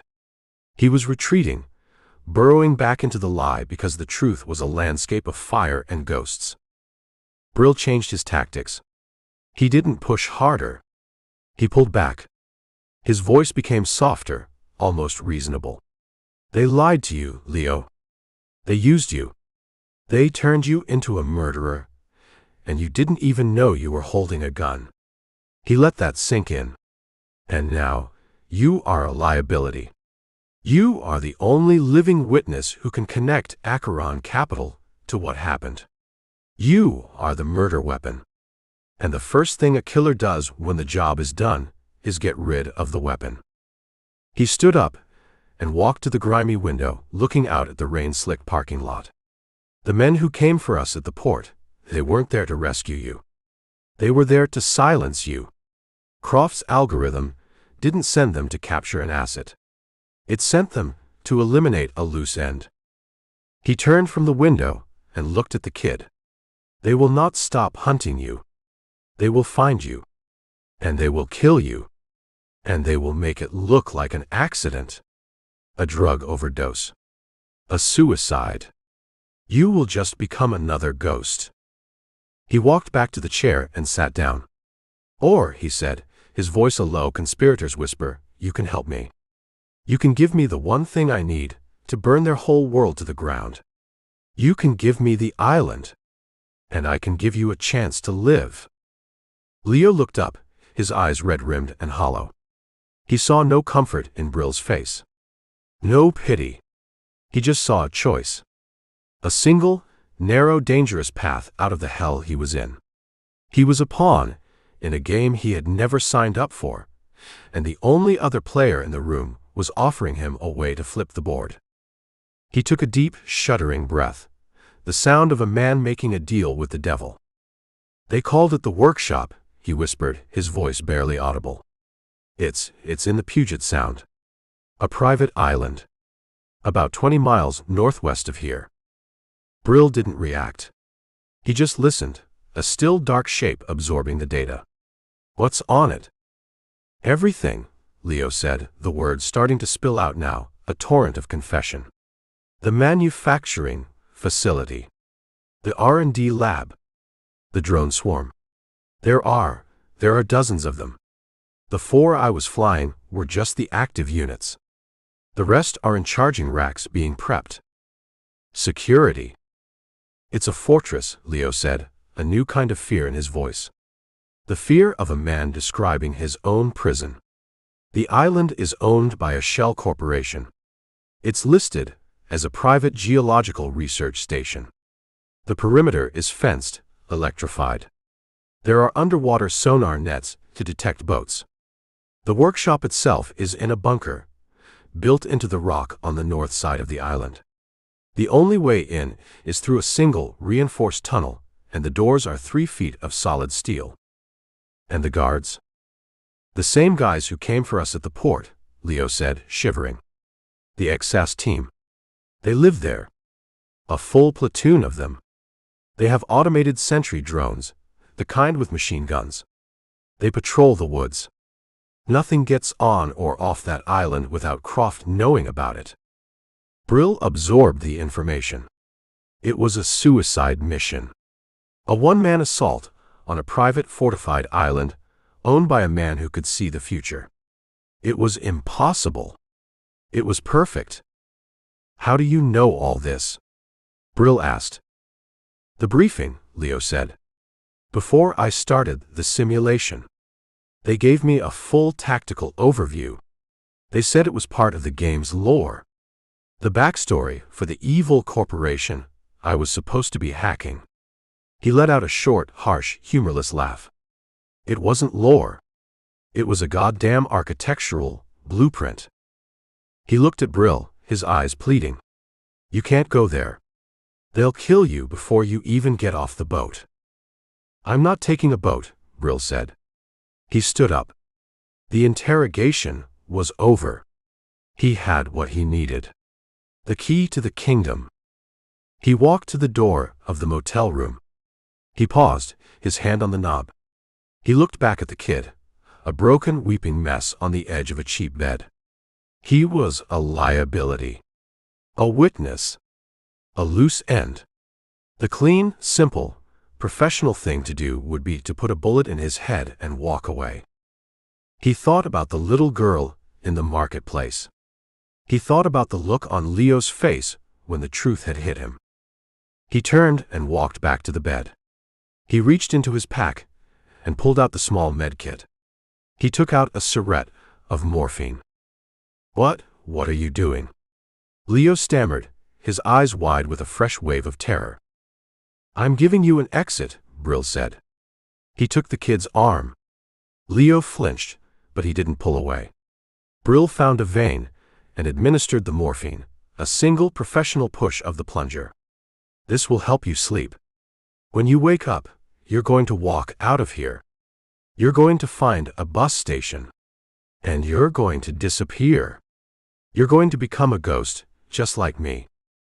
He stood up and looked down at the kid, whose eyes were already growing heavy, the drug a warm, merciful blanket pulling him under. They gave you a game, Leo, he said, his voice a low, final thing. Now, I'm giving you a choice.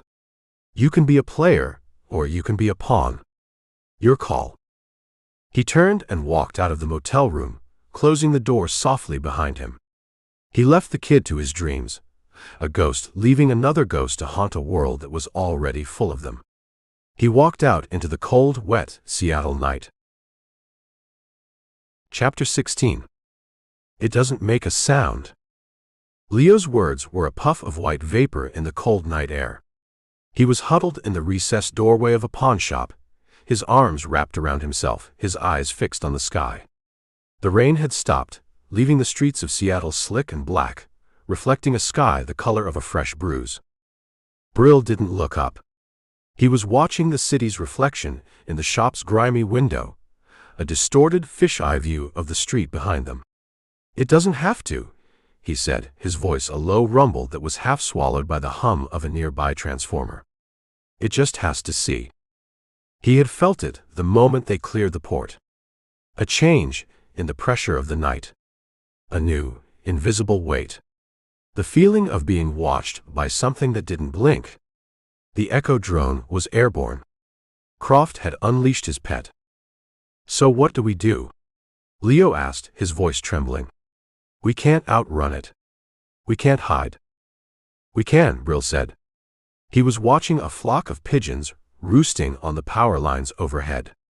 They were calm. Unconcerned. The drone's acoustic cancellation frequency was perfect. The birds couldn't hear the killer in the sky. But Brill knew the drone's other senses were not so easily fooled. Thermal optics. It would see their body heat, 2 faint ghostly signatures against the cold concrete of the city. He turned from the window. The hunt had changed. It was no longer a game of tactics. It was a game of physics. "We need to get colder," Brill said. He pushed Leo out of the doorway and into the street. They moved, not with the frantic energy of a chase, but with a deliberate, purposeful stride. They were two men walking through a sleeping city. But they were walking on a razor's edge. Brill led them away from the open avenues, into the city's older, more claustrophobic heart. Pioneer Square, a place of old brick and forgotten history. He stopped at a street corner, in front of a heavy, ornate iron grate set into the sidewalk. A faint, cool, damp smell rose from it, the smell of the city's deep, dark places. "Where are we going?" Leo asked, his eyes darting nervously toward the sky. "Underground," Brill said. He took a small, carbon fiber crowbar from his pack.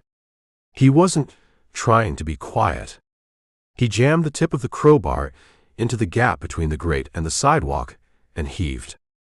The sound of metal scraping on stone was loud and ugly in the quiet street. The grate, heavy and rusted, lifted with a groaning protest. He slid it aside, revealing a dark square hole that descended into blackness. A rusty iron ladder was bolted to the brick wall of the shaft. "You first," Brill said.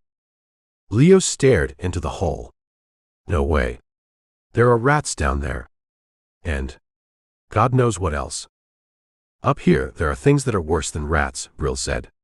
He didn't raise his voice. He didn't need to. The cold finality in his tone was more persuasive than any threat. "Go." Leo swallowed hard and began his descent, his feet finding the slick, rusted rungs of the ladder.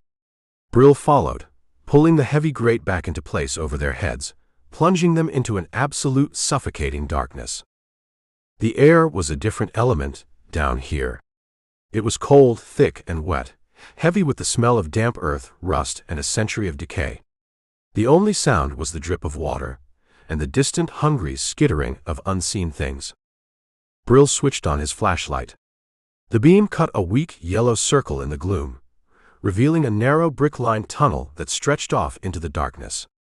The floor was a shallow river of murky, foul-smelling water. "What is this place?" Leo whispered, his voice a small, tight thing in the immense silence. "Seattle Underground," Brill said. "The old city. They built the new one on top of it after the Great Fire. This is what's left." He began to walk, his boots splashing in the shallow water. "It's cold. It's wet. The brick and the earth will mask our thermal signature. And the old wiring, the pipes, it will create enough electronic noise to confuse its sensors." He was turning the city's own history into a weapon. He was using the ghost of a dead city to hide from the ghost of a new one. They moved through the tunnels for what felt like an eternity. It was a labyrinth, a forgotten world beneath the streets. They passed the skeletal remains of old storefronts, their windows dark, empty eyes. They saw street signs still bolted to the brick walls, for avenues that no longer existed. They were not alone. The tunnels were a sanctuary for the city's other ghosts. The homeless. The addicted.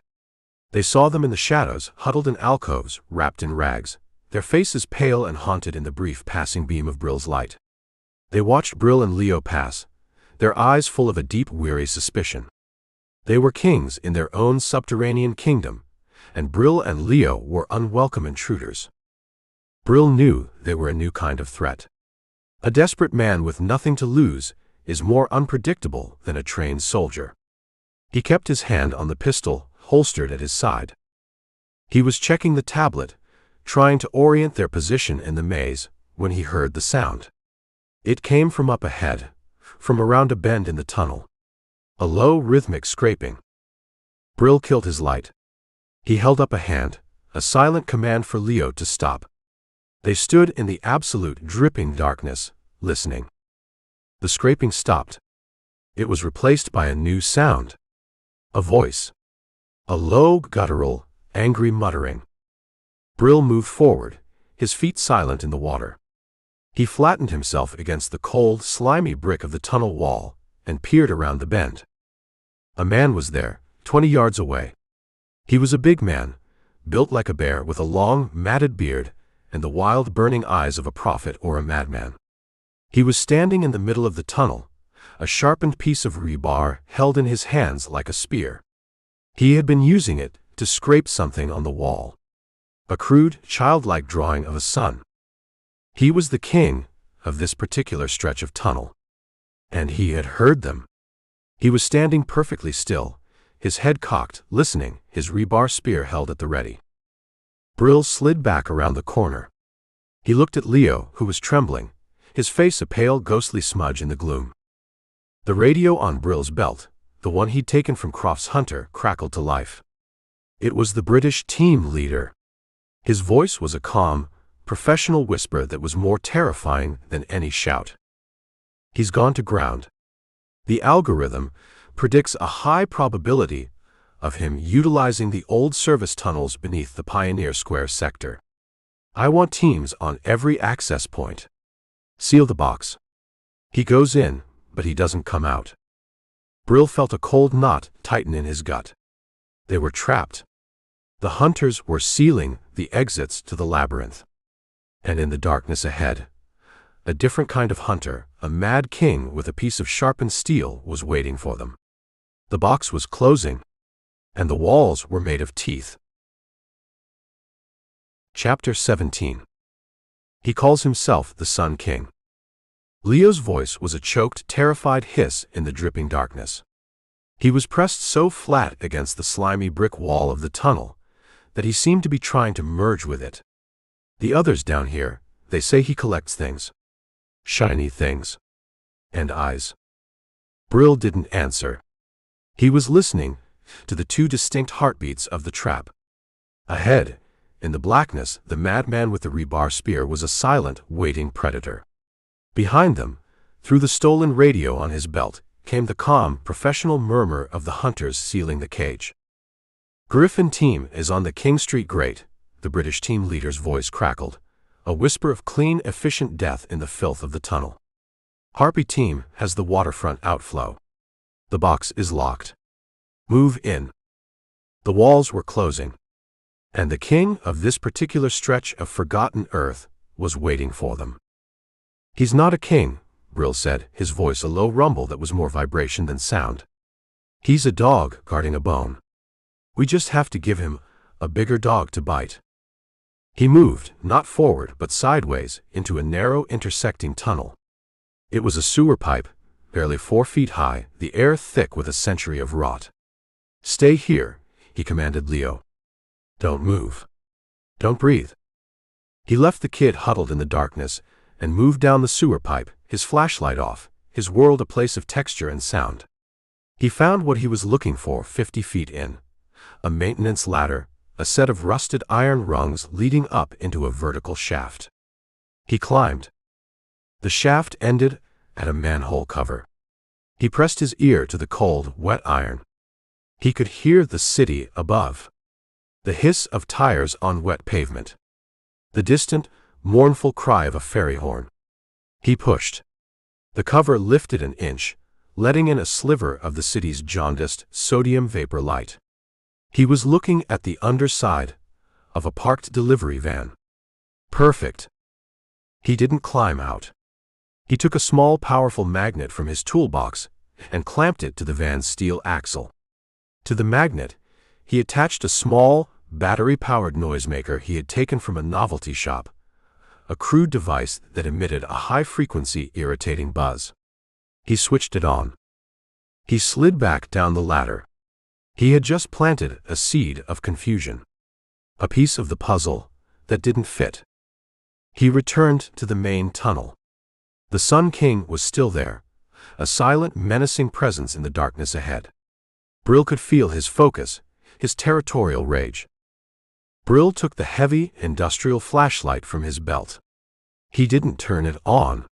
He took the roll of high-tensile line from his pack. He tied one end to the flashlight.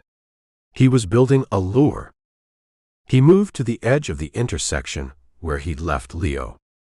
He could hear the first, faint splashes of the approaching hunter-killer team from the south. They were moving fast. He stepped out into the main tunnel and threw the flashlight, not at the Sun King, but into a side passage to the left, letting the line play out. The heavy flashlight landed with a loud, echoing splash in a deep pool of water. The reaction from the darkness ahead was instantaneous. A guttural roar of fury.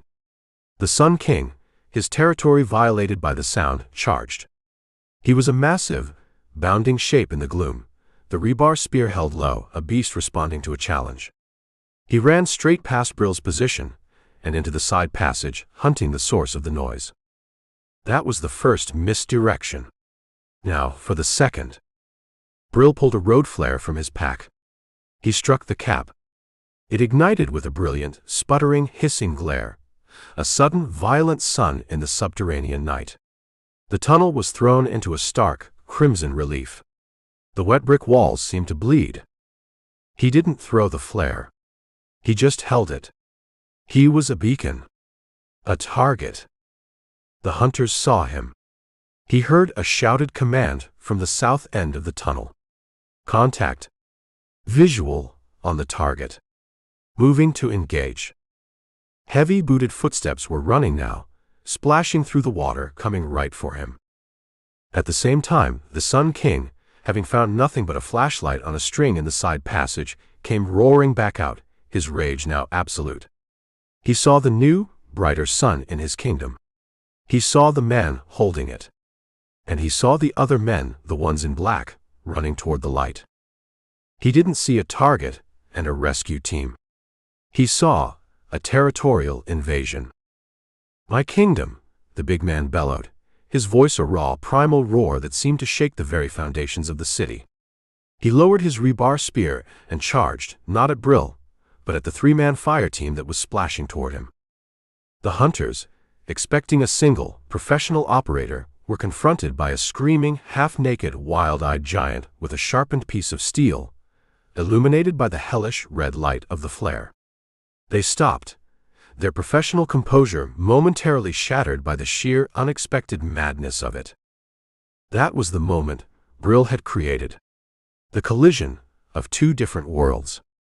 The intersection of two different hunts. He dropped the flare.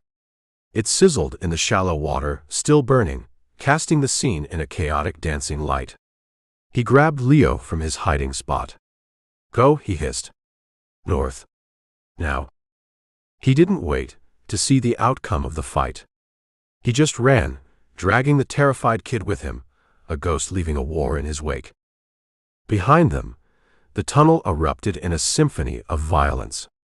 The roar of the Sun King. The shouts of the hunters. The sharp, suppressed cracks of their rifles.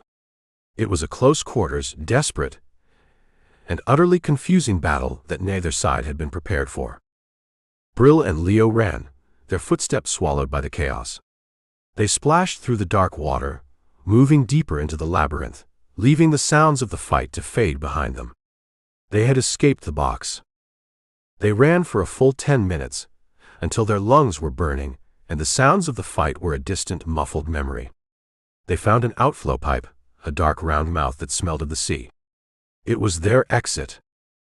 They emerged into the cold, clean air of the waterfront, crawling out onto a small, rocky beach under the pilings of an old abandoned pier. The city was a glittering, distant wall of light across the water. They were out. Brill stood up, his body a map of new aches and pains. He looked at Leo, who was on his hands and knees gasping for air. The kid was a wreck, but he was alive. Brill pulled the stolen radio from his belt. He keyed the mic. He knew Shelby would be listening. He knew the extraction was the next trap. "Carver," he said, his voice a low, rough thing. "This is Shadowboxer. The package is out. I need a ride." Chapter 18. You're the devil.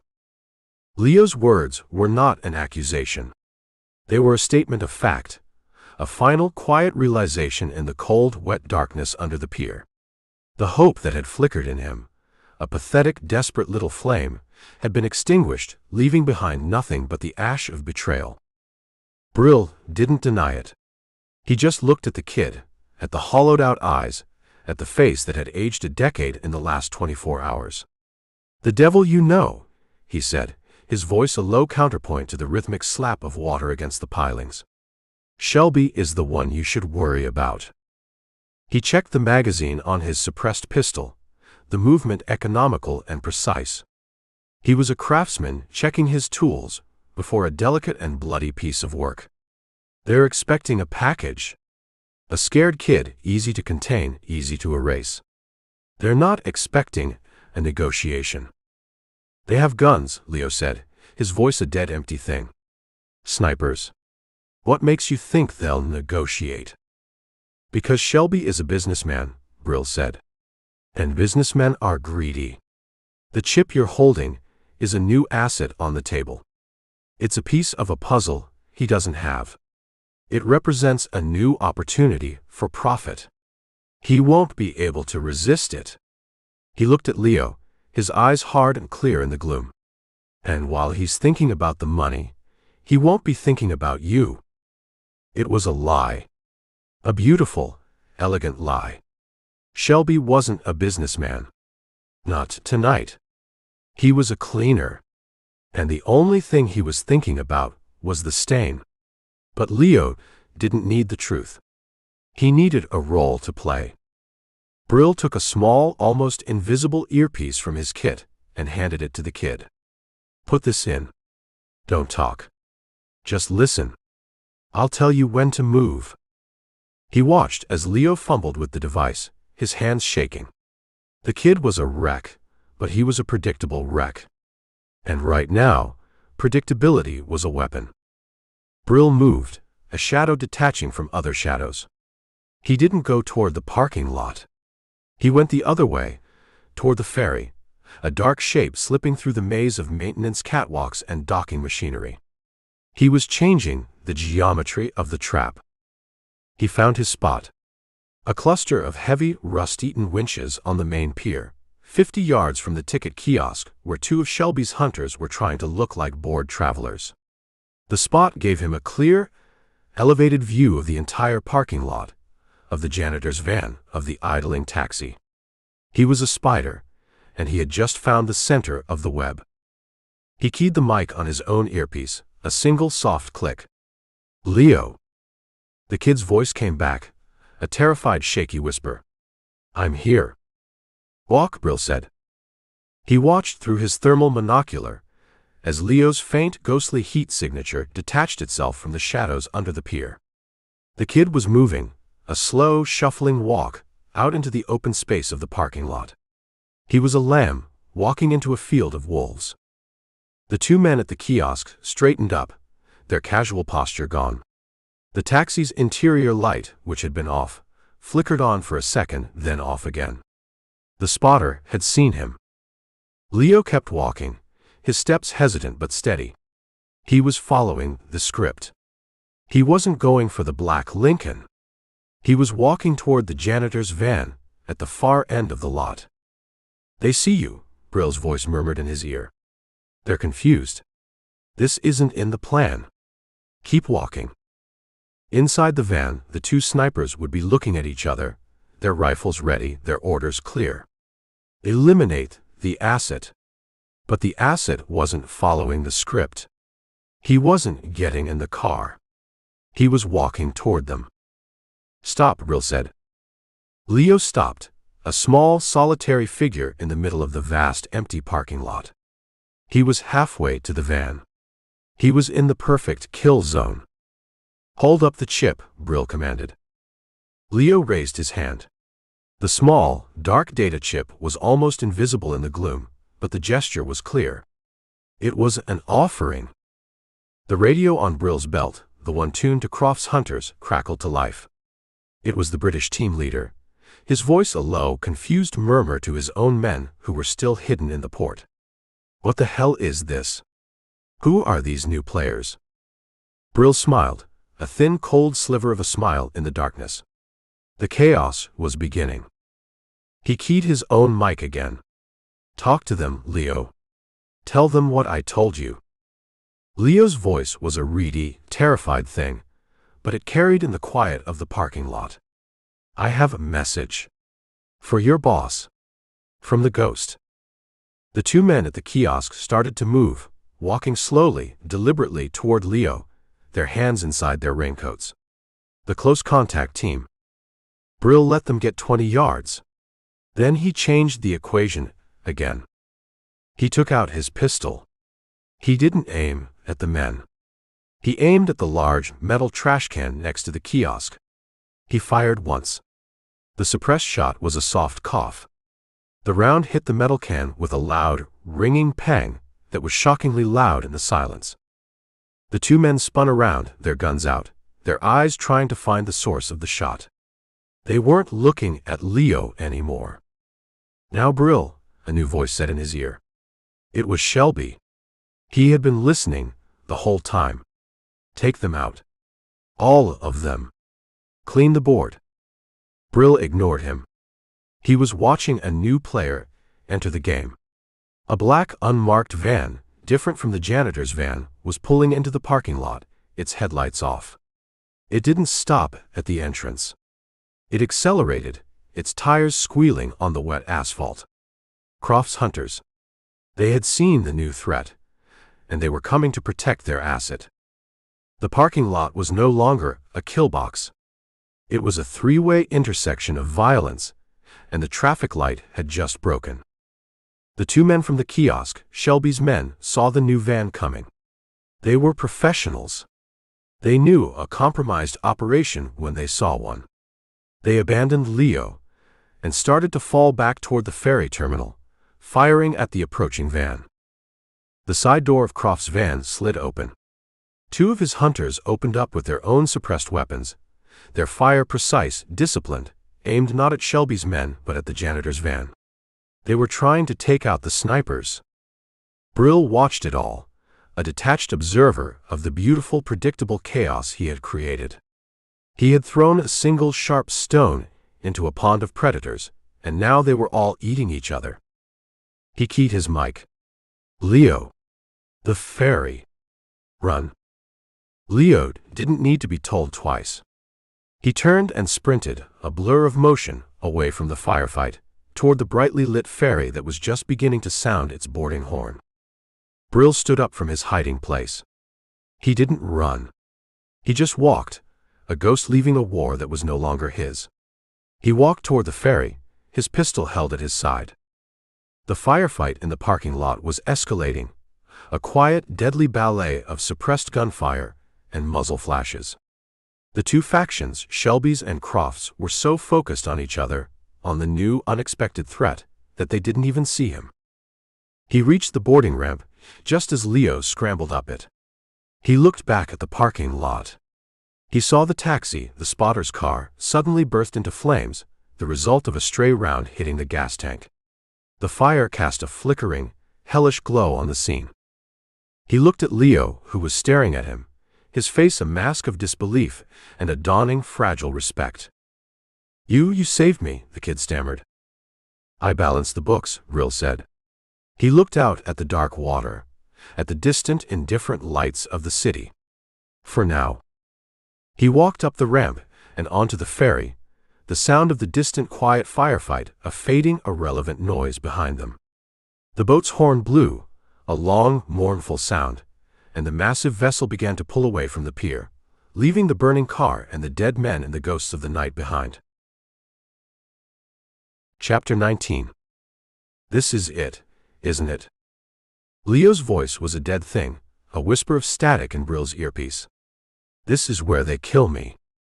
Brill lay flat on the corrugated roof of a maintenance shed, the cold metal leaching warmth from his body. The rain had eased to a fine, persistent mist that beaded on the barrel of his rifle. Below him, the Bainbridge Island ferry terminal was a stage, perfectly lit by the cold, sterile glare of the overhead lights. The players were all in position.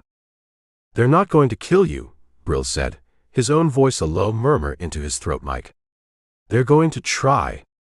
There's a difference."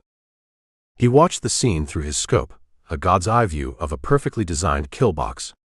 He saw the two snipers in the janitor's van, their heat signatures faint, ghostly smudges against the cold glass. He saw the spotter in the taxi, a single still point of warmth. He saw the two-man close contact team by the kiosk, their impatience a palpable thing even from 100 yards away. It was Shelby's trap. Clean. Professional. Utterly predictable. He keyed his mic. "Leo." "Yeah," the kid's voice came back, thin and reedy. "You remember the script." I walk to the van. I give them the chip. I tell them the ghost has a new offer. "And you don't look scared," Brill added. "You look like you're holding the winning hand. Can you do that?" There was a long pause. "No," Leo said. "But I can pretend." Pretending is good enough. Brill watched as Leo's heat signature detached from the shadows under the pier. The kid walked out into the open, into the stark, unforgiving light of the parking lot. He was a moth, drawn to a flame that was designed to burn him. The trap tightened. The men at the kiosk turned, their bodies shifting into a state of relaxed readiness. The taxi's brake lights flashed once, a signal. Leo kept walking, his steps surprisingly steady. He was playing his part. Brill's own radio, the one tuned to Shelby's frequency, crackled to life. "Acid is in the open," a calm, professional voice reported. "He's on the move." "He's not heading for the target vehicle," another voice, the spotter in the taxi, cut in. "He's approaching the overwatch position." "What are your orders, Watcher?" "Hold," Shelby's voice replied, cool and controlled. "Let's see what the package wants to deliver." Leo stopped in the middle of the parking lot, just as Brill had told him to. He was a solitary, vulnerable figure. He raised his hand, the small dark data chip held between his thumb and forefinger. An offering. A question. The men at the kiosk began to move toward him, their pace unhurried, their hands in their pockets. They were sharks, closing in on a swimmer who had just started to bleed. Brill let them get halfway. He took a breath, let it out slowly, and squeezed the trigger of his rifle. The suppressed shot was a whisper. It wasn't aimed at a man. It was aimed at the high-voltage transformer, mounted on a power pole at the edge of the parking lot. The .308 round, designed to penetrate body armor, went through the thin metal casing of the transformer like it was paper. The result was not an explosion. It was a death. The transformer blew with a deep guttural hum, and a shower of brilliant blue-white sparks. The lights in the parking lot, the terminal, the entire pier went out. The world was plunged into an absolute, disorienting blackness.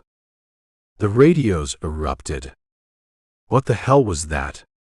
We've lost power." "Status. I've lost visual on the asset." "Watcher, do we engage?" "Negative." Shelby's voice was a sharp, angry command. "Find him. I want eyes on the asset."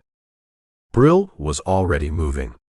He slid off the roof of the shed, landing in a silent crouch on the wet asphalt below.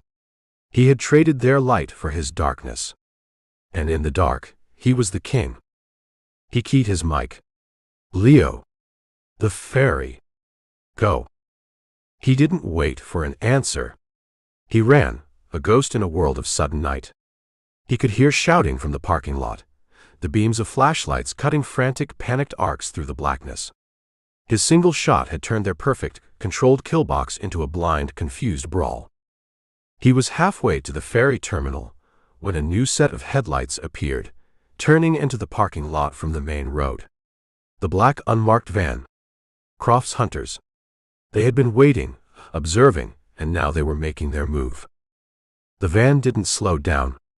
It accelerated, its engine a low, angry growl.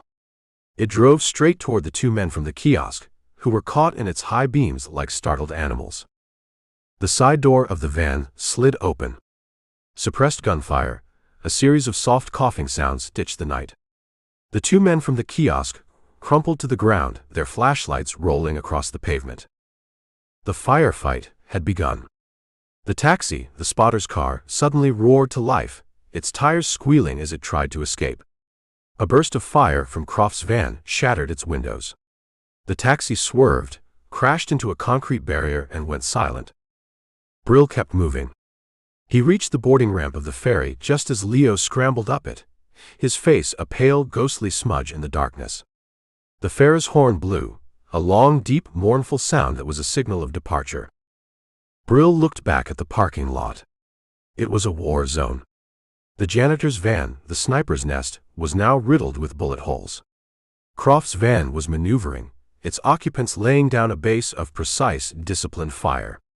It was a battle between two teams of ghosts, a war no one in the city would ever know had happened. He turned and walked up the ramp, onto the deck of the ferry. The heavy steel ramp began to rise behind them with a low hydraulic groan, separating them from the shore, from the violence, from the world of shadows they had just left behind. Leo was staring at him, his chest heaving, his eyes a mixture of terror and a dawning fragile awe. You knew they would come. I knew Croft wouldn't abandon his asset, Brill said. He looked out at the dark, churning water of the Sound, at the distant, receding lights of the city. And I knew Shelby wouldn't be able to resist the temptation to clean up his own mess. He had played them against each other. He had used their own professionalism, their own conflicting objectives as a weapon. He had turned the hunters into the hunted. The ferry pulled away from the pier, its powerful engines pushing it out into the blackness of the Sound. The sounds of the quiet, deadly firefight on the shore faded. Chapter 20. The ferry was a hollowed-out wail, its belly rumbling with the deep, powerful thrum of its engines. It slid through the black, churning water of the Puget Sound, leaving the chaos of the city behind, a distant, glittering smear of light that was already being swallowed by the rain and the fog. Brill stood on the open-air car deck, the cold, salt-laced wind a physical blow against his face. He was a ghost in a landscape of steel and sea, the rhythmic vibration of the deck a steady, grounding presence under his feet. The firefight at the terminal was a memory, a silent film that played on a loop in his head. He had burned his bridges. He had declared war on his own handler. He was adrift. Leo was huddled 20 feet away, a miserable knot of wet clothes and shivering limbs, his back pressed against a stack of life raft canisters. The kid was a ghost of a different sort, a boy haunted by the murders he had committed with a joystick. He was watching Brill, his eyes wide and dark in the jaundiced glow of the deck lights. Brill walked over to him. He didn't offer a word of comfort. He offered a solution. He took a small, waterproof pouch from his pack. Inside was a burner phone, still in its plastic wrapper, and a thick, tight roll of $100 bills. It was the last of the cash Carver had provided. He pressed the pouch into Leo's cold, trembling hand. "What's this?" Leo whispered, his voice a dry, cracking thing. "A new game," Brill said. "It's called Disappear. You're the only player." He looked at the kid, his eyes as hard and gray as the water around them. "When this ferry docks in Bremerton, you're going to walk off. You're not going to look back. You're going to find the bus station. You're going to buy a ticket to a town you've never heard of. When you get there, you're going to buy another ticket to another town. You're going to do that until the money runs out. You're going to change your name. You're going to change your hair. You're going to forget you were ever a gamer named Leo. You're going to become a ghost." Leo stared at the pouch, at the impossible, tangible weight of a second chance. "And you?" "I have my own game to finish," Brill said. He turned his back on the kid and walked to the railing, his eyes scanning the other passengers on the car deck. There weren't many at this hour. A trucker, asleep in the cab of his semi. A young couple, huddled together for warmth in a beat-up Subaru. A man in a rumpled business suit, sitting in a late-model sedan, his head tilted back against the headrest, his face hidden in shadow. Brill watched the man in the sedan. He was too still. A man sleeping in a car has a certain kind of slackness, a looseness in the limbs. This man was not loose. He was waiting. Brill's hand rested on the grip of the pistol tucked into the back of his waistband.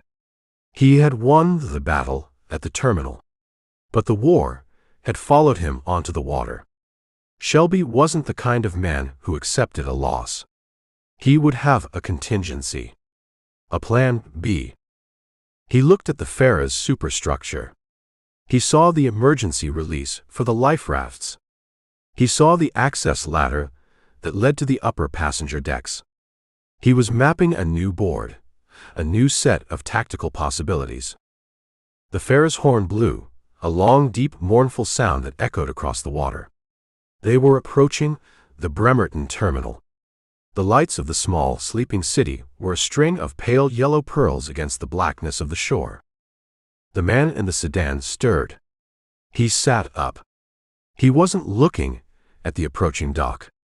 He was looking at Brill's reflection in his rearview mirror. Brill didn't wait for the boat to dock.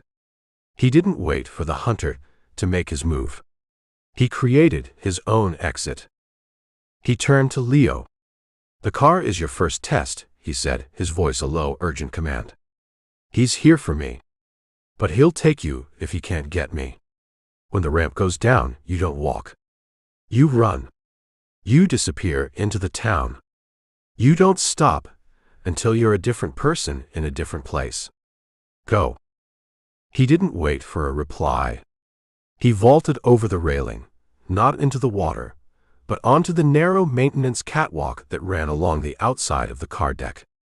He moved with a silent, fluid grace, a shadow in the deep gloom between the hull and the sea. The ferry nudged against the pilings of the dock with a deep, groaning shudder. The heavy steel ramp began to lower with a hydraulic hiss. In the sedan, the man's door opened. He got out. He was a professional, one of Shelby's, his suit perfectly tailored, his movements calm and deliberate. He held a suppressed pistol in his hand. He was looking for Brill. He saw Leo. The kid was a blur of motion, sprinting down the ramp the moment it touched the concrete, a terrified rabbit bolting from a cage. The hunter hesitated for a fraction of a second, his instincts warring with his orders. The primary target was the ghost. The secondary was the package. He made his choice. He started to raise his pistol toward the fleeing boy. He never got the shot off. Brill dropped from the catwalk onto the pier behind him, landing as softly as a cat. The hunter heard the sound, a faint scrape of boot on concrete, and started to turn. Brill didn't give him time. He drove the butt of his own pistol forward in a short, brutal arc that connected with the base of the man's skull. The sound was a dull, wet thud. The man collapsed without a sound, a puppet whose strings had been cut. Brill didn't check to see if he was dead. He didn't care. He was already moving, stripping the man of his wallet, his keys, his radio. He got into the man's sedan. It was a clean, anonymous vehicle, the kind a government agency uses when it wants to be invisible. The engine started with a quiet, powerful hum.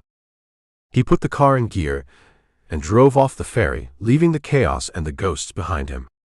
He didn't look for Leo.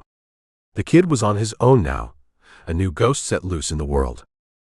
Brill drove, not into the sleeping town of Bremerton, but onto the highway that led back north, back toward the rain-slicked, neon-lit cage of Seattle. He was alone now. Truly alone. Hunted by the corporation that wanted its secrets back. Hunted by the agency that had hired him and then tried to erase him. He was a man with no allies, no support, and no exit strategy. He was a ghost, and he was going to war. He looked at the dark, empty road ahead, his face a mask of cold, hard purpose. The island was waiting. Chapter 21. Water. The word was a memory, a ghost's whisper from a training ground in another lifetime. The old instructor's voice, dry as dust. Find the water, you find the life. Or you find the trail. Brill found both. The creek was a black, rushing artery in the pre-dawn gloom, cutting a path through the suffocating green of the Olympic National Forest. He knelt on the bank, the mud a cold, sucking presence, and plunged his face into the water. It was shockingly cold, clean, tasting of stone and pine. He drank until his stomach ached, then he looked at the trail. It wasn't a man's trail. It was a game trail, a faint, muddy trace on the opposite bank where the deer came to drink. It led up into the deeper woods, away from the roads, away from the hunters. He crossed the creek, the current a powerful, living thing against his legs. He pulled himself onto the far bank and kept moving, a dark shape melting into a forest that was 1,000 shades of black.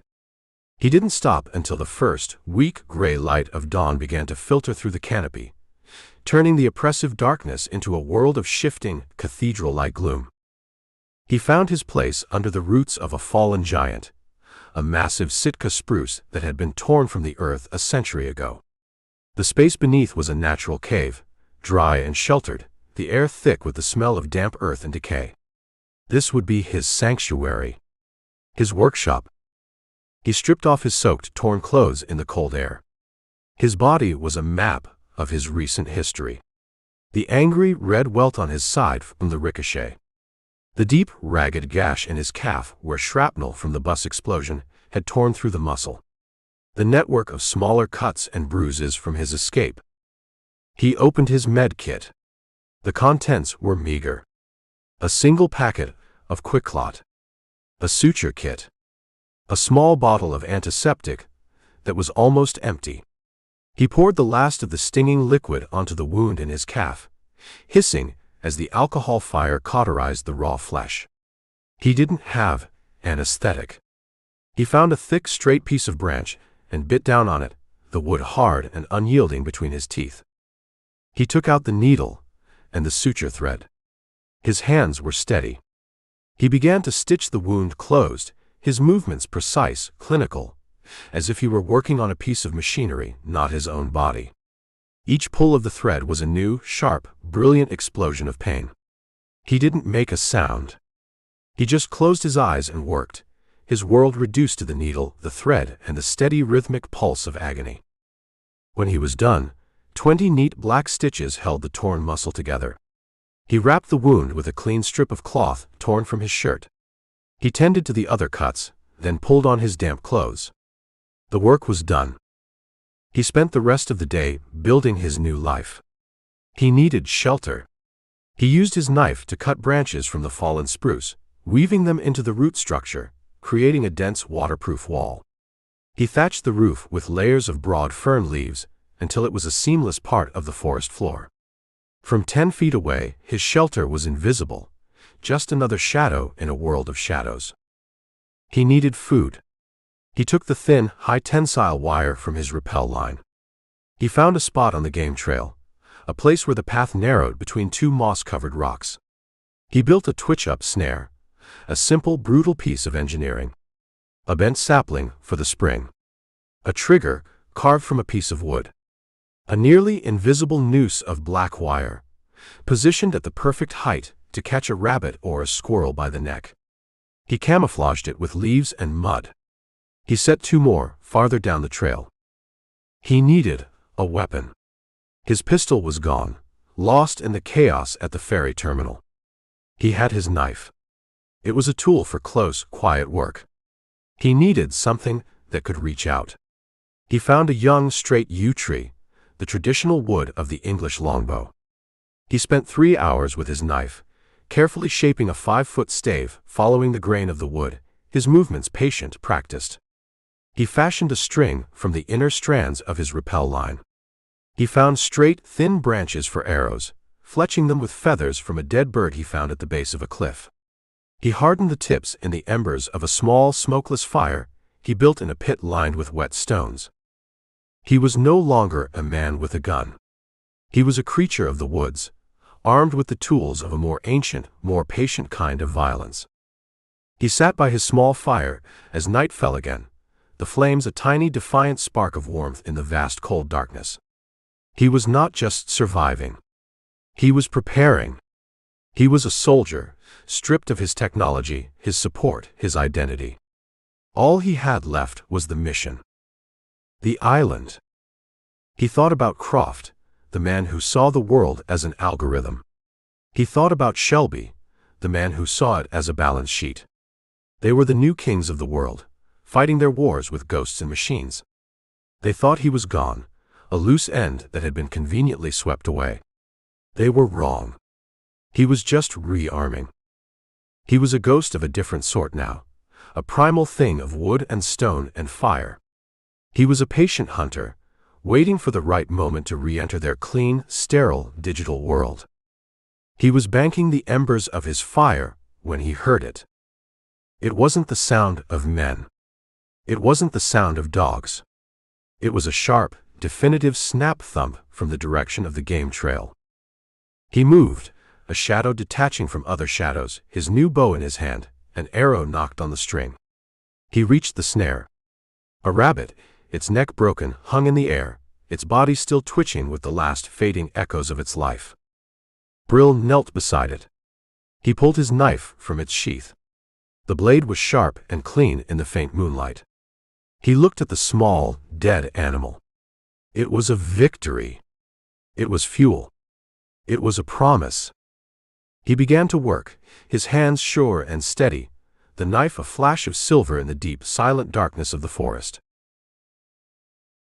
Chapter 22. I know, honey. Just a few more hours. The voice was soft, tired. It was the sound of a man trying to project a calm he didn't feel, a lie told over a crackling radio link. Brill lay on a bed of damp pine needles, the cold of the forest floor seeping into his bones, and listened to the man say goodbye to his wife. He was 50 yards from the ranger station, a single-story log and stone building that was a small, defiant island of warmth and light in the vast black ocean of the Olympic National Forest. The man he was watching was named Henderson. He was a park ranger, a man in a green uniform with a kind, weathered face. He sat in a small radio room, the single lit window in the station, his back to the night. No, the storm wasn't too bad up here, Henderson was saying into his microphone. Just a lot of wind. I'll see you in the morning. Kiss Sarah for me. He paused. I love you too. He switched off the radio. The silence that followed was heavy, profound. He was a good man, a family man, and he was sitting on Brill's armory. Brill moved. He was a shadow detaching from other shadows, his bare feet making no sound on the wet earth. He didn't go for the door. He went for the station's generator, a noisy diesel beast housed in a small wooden shed a dozen yards from the main building. The lock on the shed was a joke. He had it open in 3 seconds. He didn't cut the fuel line. That was an alarm. He found the main circuit breaker on the generator's control panel. He didn't just flip it. He took a small, powerful magnet from his kit and placed it on the housing next to the breaker. He then used the tip of his knife to short the connection, creating a small, contained power surge. The breaker tripped with a loud, definitive clunk. Inside the station, the lights went out. The radio went dead. Brill was already moving, a ghost in the sudden, shocking darkness. He heard Henderson curse, a sound of pure, simple annoyance. A chair scraped. A flashlight beam, a weak yellow cone cut through the window of the radio room. Damn it, Henderson's voice grumbled. Not again. Brill was at the back of the station now, at the door to the supply locker. He had scouted it earlier. It was a heavy, solid oak door with a new, professional-grade deadbolt. Henderson was a man who took his inventory seriously. Brill heard the ranger's footsteps inside, moving from the radio room toward the main breaker panel by the front door. He had about 30 seconds. He took a small, clear plastic bag from his pack. It contained a fine gray powder. Magnesium filings. He poured a small amount into the keyhole of the deadbolt. He took a second bag, this one containing powdered rust. He added that to the keyhole. He took a third bag, a simple mix of sugar and potassium nitrate. He packed it in on top of the other two. He had just turned the lock into a miniature thermite charge. He took a single waterproof match from his med kit. He struck it on the rough stone of the station's foundation. The flame was a small, brave, sulphurous flower in the dark. He touched it to the mixture in the keyhole. It didn't explode. It ignited with a sudden, brilliant, hissing flash of white-hot fire, a miniature sun that burned at 4,000 degrees. The sound was a low, furious whoosh. The metal of the deadbolt's internal mechanism, the pins, the cylinder, turned to molten slag in less than a second. Inside, Henderson heard the sound. What the hell was that? Brill kicked the door. The ruined lock gave way with a single, splintering crack. He was inside. He moved through the dark, cluttered supply room, his eyes already adjusted to the gloom. He could hear Henderson in the main room, fumbling with the breaker panel. The lights flickered back on. Henderson stood there, blinking in the sudden glare, his hand on the main breaker. He turned and saw Brill, a dark, silent shape that had appeared out of nowhere in his secure, locked-down station. The ranger's face went from confusion to a dawning, professional alertness. His hand went for the holstered pistol on his hip. He was a man of the woods. He was not a coward. "Don't," Brill said. His voice was not a threat. It was a statement of fact. He held up his empty hands. "I'm not here to hurt you." Henderson's hand froze, his fingers hovering over the grip of his pistol. He looked at Brill. He saw the hard, cold eyes. He saw the scars. He saw a man who was a different kind of predator than the bears and the cougars he was used to. "This is a federal facility," Henderson said, his voice a low, steady thing. "You're trespassing." "I need supplies," Brill said. He walked past the ranger, into the main room of the station. He was not asking for permission. He was making a statement of intent. "And you're going to give them to me." He walked to the station's gun locker, a heavy steel cabinet in the corner. "The key." Henderson just stared at him. Brill turned and looked at him. "Your wife's name is Carol," he said, his voice a low, quiet thing. "Your daughter is Sarah. They live at 142 Willow Creek Lane in Forks. It's a nice little town. It would be a shame if something happened to it." The blood drained from the ranger's face. He was no longer a federal officer defending his post. He was a husband and a father. He walked to a small desk, unlocked a drawer, and took out a key. He handed it to Brill. His hand was shaking. Brill opened the gun locker. Inside was an arsenal for a small, forgotten war. A Remington 870 shotgun. A .3006 hunting rifle with a scope. And a box of old, military surplus M67 fragmentation grenades. He took 2 of the grenades. He took the shotgun and a box of buckshot shells. He went to the supply closet. He found what he was looking for. A fire extinguisher, the big CO2 model. A can of acetone. A roll of duct tape. He began to work, his movements swift, efficient. He laid the shotgun on the floor. He took one of the grenades, and using his multi-tool, carefully pried the pin and the spoon assembly off, exposing the fuse mechanism. He taped the live grenade to the shotgun's pump-action slide. He ran a short length of tripwire from the grenade's fuse to the shotgun's trigger guard. He had just built a proximity bomb. A brutal, indiscriminate weapon. The slide action of the shotgun would act as the arming mechanism. Racking a shell would pull the wire, starting the grenade's 4-second fuse. It was a weapon for a man who wanted to send a very loud message. He built a second one. He took the fire extinguisher. He emptied it, the cloud of CO2 a cold, hissing ghost in the small room. He used a wrench from the station's toolbox to remove the valve assembly. He began to fill the empty steel cylinder with a mixture of acetone and shredded styrofoam he took from a packing box. He was making napalm. Henderson watched him, his face a mask of horror and disbelief. He was watching a man turn his quiet, peaceful sanctuary into a bomb factory. Brill finished his work. He had 2 new, brutally effective tools. He stood up and looked at the ranger. "You're going to go back to your radio room," Brill said. "You're going to call your wife. You're going to tell her you're fine. Then you're going to sit there until morning. You saw nothing. You heard nothing. A tree fell and knocked out the power. That's all." He walked to the back door. He paused, his hand on the knob. "And Ranger," he said, not looking back, "thank you for your cooperation." He slipped out into the night, a ghost leaving a man who would be haunted for the rest of his life.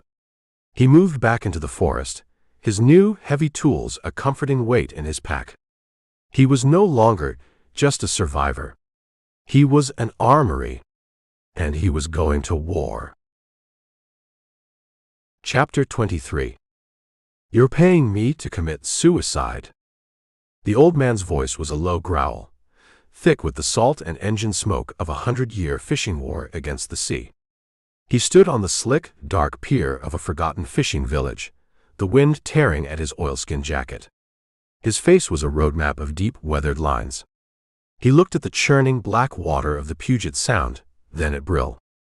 "No one goes to that island. The currents will tear the hull apart. The rocks will eat your bones." "The price reflects the risk," Brill said. He held up a thick, waterproof envelope. It was full of cash, the last of Shelby's operational funds. The fisherman, whose name was Silas, looked at the envelope, then at the storm that was rolling in from the open ocean, a solid wall of bruised purple cloud. Greed and good sense were having a fistfight in his old, tired eyes. "Just to the edge of the sonar line," Silas grunted, his greed winning the fight by a narrow margin. "A quarter-mile out. No closer. I drop you in the water. After that, you're God's problem." "That's the deal," Brill said. The boat was a 25-foot salmon trawler named the Wanderer. It was old, ugly, and smelled of diesel and dead fish, but its engine turned over with a deep, reliable rumble. They cast off into the rising swell, the small boat a cork in a bathtub. The storm hit them a mile from shore. It wasn't just rain. It was a physical assault. The wind shrieked, a high, thin sound of tearing metal. The waves were black, mountainous things that lifted the small boat up, held it for a heart-stopping second against the violent, churning sky, and then dropped it into a trough with a bone-jarring crash. Salt spray hit Brill's face like a blast of buckshot. He was in the stern, checking his gear, his movements economical and precise despite the violent lurching of the boat. He wore a dry suit, the black neoprene a second skin against the cold. The rebreather was a compact, closed-circuit model, its chemical scrubber good for 4 hours of silent bubble-free submersion. He had the shotgun, the one he'd built at the ranger station, broken down and sealed in a waterproof bag. The napalm canister was strapped to his back. "There!" Silas yelled over the roar of the wind, his voice a raw shout. He pointed a gnarled, trembling finger into the darkness ahead. A single red light blinked, a malevolent, winking eye in the storm. "That's the marker for their security net. This is as far as I go." Brill looked. The island was a jagged black tooth against the storm-lit sky, a place of sheer cliffs and wind-scoured rock. He could feel it, a dead spot in the natural energy of the sea. He slung his pack over his shoulders, clipped the waterproof bag with the shotgun to his harness, and stood at the rail. He didn't say thank you. He didn't say goodbye. He just stepped off the boat and into the churning black water. The cold was a physical blow, a fist that drove the air from his lungs. He went under, the weight of his gear pulling him down into the violent, silent world beneath the waves. He kicked, fighting his way back to the surface, and saw the tail lights of the Wanderer already disappearing into the storm, a man running for his life. Brill was alone. He put the rebreather's mouthpiece in, took a breath of the clean, recycled air, and dove, pulling himself down, away from the chaos of the surface. 20 feet down, the water was calmer, a world of deep green-black silence. He switched on the small, wrist-mounted sonar unit. The screen glowed to life, showing the seabed 100 feet below. And it showed the net. It was a fine, almost invisible mesh of high tensile wire, strung between a series of pylons that rose from the seafloor. And every 20 yards, a small cylindrical sonar emitter pulsed, sending out a wave of sound that would detect a fish, let alone a man. He swam toward it, his movements slow and deliberate, a dark shape moving through a deeper darkness. He reached the first pylon. The sonar emitter was a small, humming brain attached to the steel. He took a device from his pack, a low-frequency acoustic jammer. He clamped it to the pylon, just below the emitter. He switched it on. On the sonar screen, in a security room on the island, a small section of the net would have just gone fuzzy, a pocket of static. The guards would see it.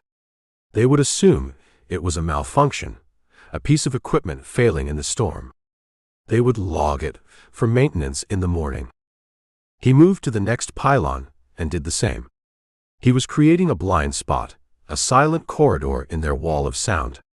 He swam through the gap he had created and was inside the perimeter. He surfaced at the base of the cliffs. The rock face was a sheer black wall of wet volcanic stone that rose 200 feet into the storm. The waves crashed against it with a sound like artillery, sending plumes of spray high into the air. He fired the harpoon gun he had taken from the ranger station. The grappling hook shot upward, a black shape against the gray sky, trailing its thin high-tensile line. It caught on an outcrop 150 feet up with a faint, metallic scrape that was swallowed by the wind. He began to climb. It was not a climb. It was a fight. The rock was slick with rain and algae, offering treacherous knife-edge handholds. The wind tried to tear him from the cliff face, a giant, invisible hand trying to swat him into the sea. His fingers, numb with cold, burned with the strain. His muscles screamed.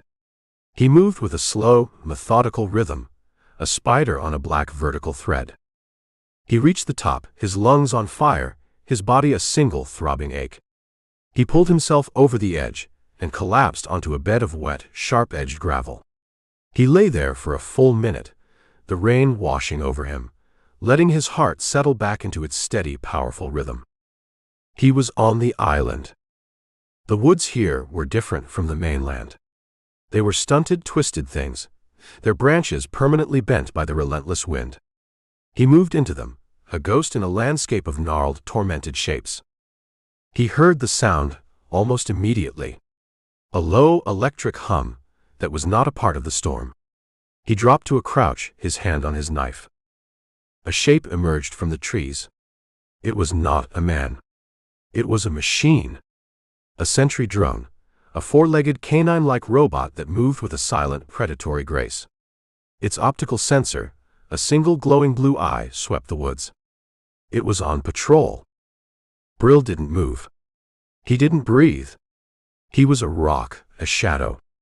The drone passed within 10 feet of him, its sensor sweeping over his position. It didn't see him. His dry suit was cold. His thermal signature was non-existent. He watched it go, its metal feet making no sound on the wet earth. He saw another one, 50 yards to his left, moving on a parallel track. They were a pack of silent, mechanical wolves, hunting in the storm. He moved, not away from them, but with them, using their patrol path as his own, staying in the blind spots between their sweeps. He was a shadow, following other shadows.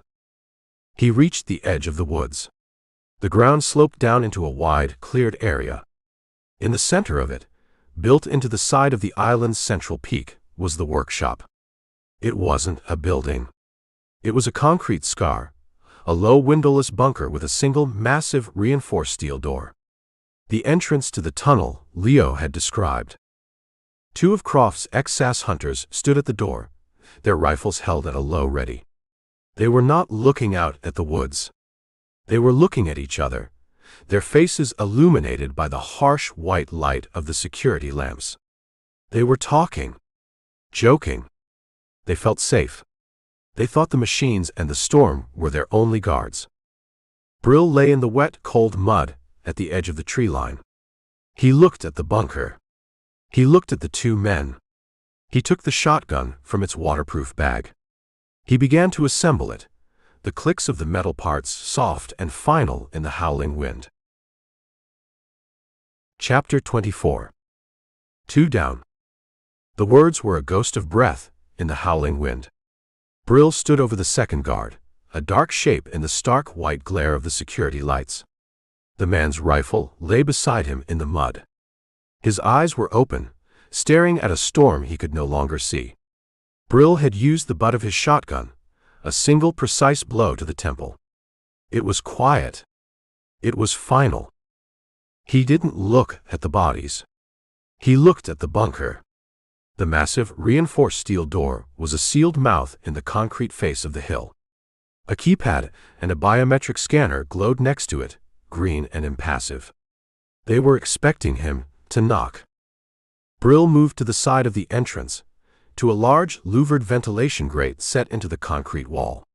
It was the bunker's main air intake. He took the canister from his back, the one he had filled with homemade napalm at the ranger station. He placed it against the grate. He took one of the shotgun grenade traps and wedged it in front of the canister, its barrel aimed directly at the cylinder's thin metal skin. He ran the tripwire from the shotgun's trigger to a rock 50 feet away. He walked back to the main door. He didn't touch the keypad. He took a small, waterproof packet from his pack. It contained a single perfect fingerprint, lifted from a glass in a bar in Caracas, belonging to one of Croft's lieutenants. It was an insurance policy he had acquired for a different war. He pressed the thin, gelatinous film to the biometric scanner. The scanner beeped. The light turned from green to amber. It was waiting for the code. He looked at the keypad.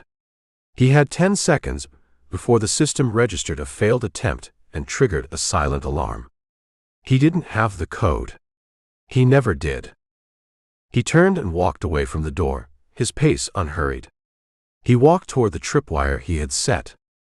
Inside the bunker's security control room, a man in a black uniform saw the light on his monitor change. "We have an unauthorized access attempt at the main entrance," he said into his headset, his voice calm, professional. "Biometrics match, but the code is wrong. Stand by." He zoomed in the camera on the main door. He saw nothing. The figure who had used the scanner was gone. "Hold on," the guard said. "I'm seeing something by the west air intake." Brill picked up the end of the tripwire. He looked at the bunker door. He looked at the storm-racked sky. He pulled the wire. The shotgun fired with a deafening, muffled boom. The blast of buckshot, fired from a range of 6 inches, shredded the napalm canister. The canister erupted, not in an explosion, but in a geyser of thick, jellied gasoline that sprayed through the ventilation grate and into the bunker's main air duct. The grenade, taped to the shotgun slide, had armed itself the moment the gun fired. 4 seconds later, it detonated. The explosion was a secondary, more violent event. It blew the ventilation grate inward and sent a wave of fire and shrapnel roaring down the air duct. The jellied gasoline ignited. The bunker, which had been inhaling the cool, clean air of the storm, now took a deep, long breath of pure liquid fire. Alarms shrieked to life inside the facility. Red lights flashed. Brill saw figures moving behind the small, reinforced window of the security control room. He saw them choking, clawing at their faces as the firestorm sucked the oxygen from their world. He didn't wait to watch them die. He ran for the main door. The internal chaos was his key. The emergency protocols would have unlocked the magnetic seals for 30 seconds to allow for evacuation. He hit the door with his shoulder. It swung inward with a groan of protesting steel. He was inside. The corridor was a vision of hell. The fire suppression system was dumping foam from the ceiling, a thick white blanket that was doing little to stop the chemical fire roaring through the vents. Men were screaming, their shouts a terrifying chorus of pain and panic. Brill moved through it, a ghost in a hurricane of his own making. He wore a rebreather, the air in his lungs clean and cool. He followed the signs on the walls, the ones Leo had described. Research and development. Fabrication. Sub-level 3. He found the lab. The door was open. A group of technicians in white lab coats stumbling out, their faces black with soot. Brill moved past them, against the tide. The workshop was a vast, sterile cavern of white walls and polished concrete, a stark contrast to the chaos in the corridor. And in the center of it, arranged in neat silent rows, was the swarm. There were 50 of them. Sleek black insect-like drones, each the size of a hawk. They sat in their charging racks, their optical sensors dark, their weapon systems dormant. They were beautiful. They were perfect. And they were the future of murder. On a massive holographic display on the far wall, a map of the world was projected. A single red line stretched from this island to a pulsating target on the other side of the planet. Tokyo. Brill walked to a control console. The screen was active, displaying the mission profile. Operation Market Crash. A coordinated, multi-drone attack on the Tokyo Stock Exchange. The objective was not to kill people. It was to create a moment of pure, electronic chaos, to trigger a global financial collapse. The drones wouldn't be firing sonic pulses. They were carrying high-energy electromagnetic pulse emitters. They were digital ghosts, designed to kill a system, not a man. The launch was scheduled for 0600 Zulu. 6 hours from now. He looked at the drones. He looked at the map. He had found the nest. Now he had to burn it. He took the second shotgun grenade trap from his pack. He began to rig it, not to a door, but to the main power conduit for the charging racks. He was about to set the trigger when he heard a new sound, a sound that cut through the alarms and the screams. The slow, deliberate, heavy tread of a single man, walking toward him through the smoke-filled corridor. Brill froze. He looked up. A figure appeared in the doorway of the lab. He was a mountain of a man, a head taller than Brill, his shoulders as wide as the doorway. He wore the black tactical gear of Croft's hunters, but his face was bare. It was a brutal landscape of scar tissue, with a flattened nose and a pair of cold, dead, pale blue eyes. He was the ex-Spetsnaz operator Leo had described, the head of Croft's security. The Alpha Predator. He was holding a massive, custom-built combat shotgun. He looked at Brill. He looked at the drones. He looked at the device Brill was building. A slow, ugly smile spread across his scarred face. "The ghost," the big man said, his voice a low, gravelly rumble, thick with a Russian accent. "I was hoping you would come. The algorithm is impressive. But I prefer to hunt the old way." He racked the slide on his shotgun, the sound a final, definitive shuck-shuck in the chaos of the burning bunker. Chapter 25. The algorithm is impressive. The big man's voice was a low rumble of grinding rock, thick with an accent born in the frozen hell of a Chechen winter. He stood in the doorway of the drone lab, a mountain of scarred flesh and black tactical gear, the custom combat shotgun held with a lover's familiarity. "But I prefer to hunt the old way." Brill didn't answer. He was a statue in a room full of sleeping, mechanical angels of death. The alarms shrieked, a frantic, useless chorus. The air was thick with the chemical stench of the fire suppression foam and the underlying sweet smell of burning electronics. The Russian, the ex-Spetsnaz operator Leo had called Dmitri, took a step into the room. "Croft is a man of numbers," Dmitri continued, his pale blue eyes scanning the rows of drones, then settling on Brill. "He thinks he can predict a man's soul with an equation. But a soul is a messy thing. It does not follow the rules." He racked the slide on his shotgun. The sound was a final, definitive shuck-shuck in the chaos. "My rules are simpler." Brill moved. He didn't go for the shotgun grenade trap he had been rigging. That was a weapon for a different kind of fight. He dove, rolling behind a bank of charging racks, just as Dimitri's shotgun roared, a deafening, concussive blast that was not meant for a man, but for a god. The blast of heavy buckshot, which would have turned Brill into a red mist, instead slammed into the charging rack, shattering the composite casings of 3 dormant drones and sending a shower of sparks and shredded metal across the polished concrete floor. "A messy solution for a messy problem," Brill said, his voice a low murmur from his new position. He had the second shotgun grenade trap in his hand. Dimitri laughed, a deep, ugly sound. "You cannot hide from me in here, little ghost.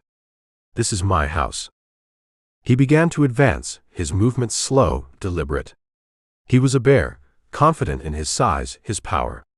He fired again, another thunderous blast that chewed a hole in a bank of computer consoles. Brill didn't return fire. He was watching the drones. The ones Dimitri had just shot.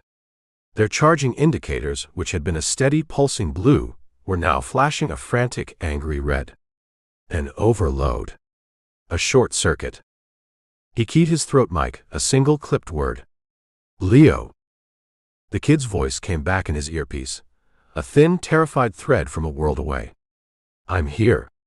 I'm watching the feeds." "The charging system," Brill said. "Can you overload it?" I think so," Leo stammered. "There's a maintenance back door. A surge protocol for emergency shutdowns." "Do it," Brill commanded. "All of them. Now." Dimitri was closer now, 20 yards away, moving with a hunter's patience.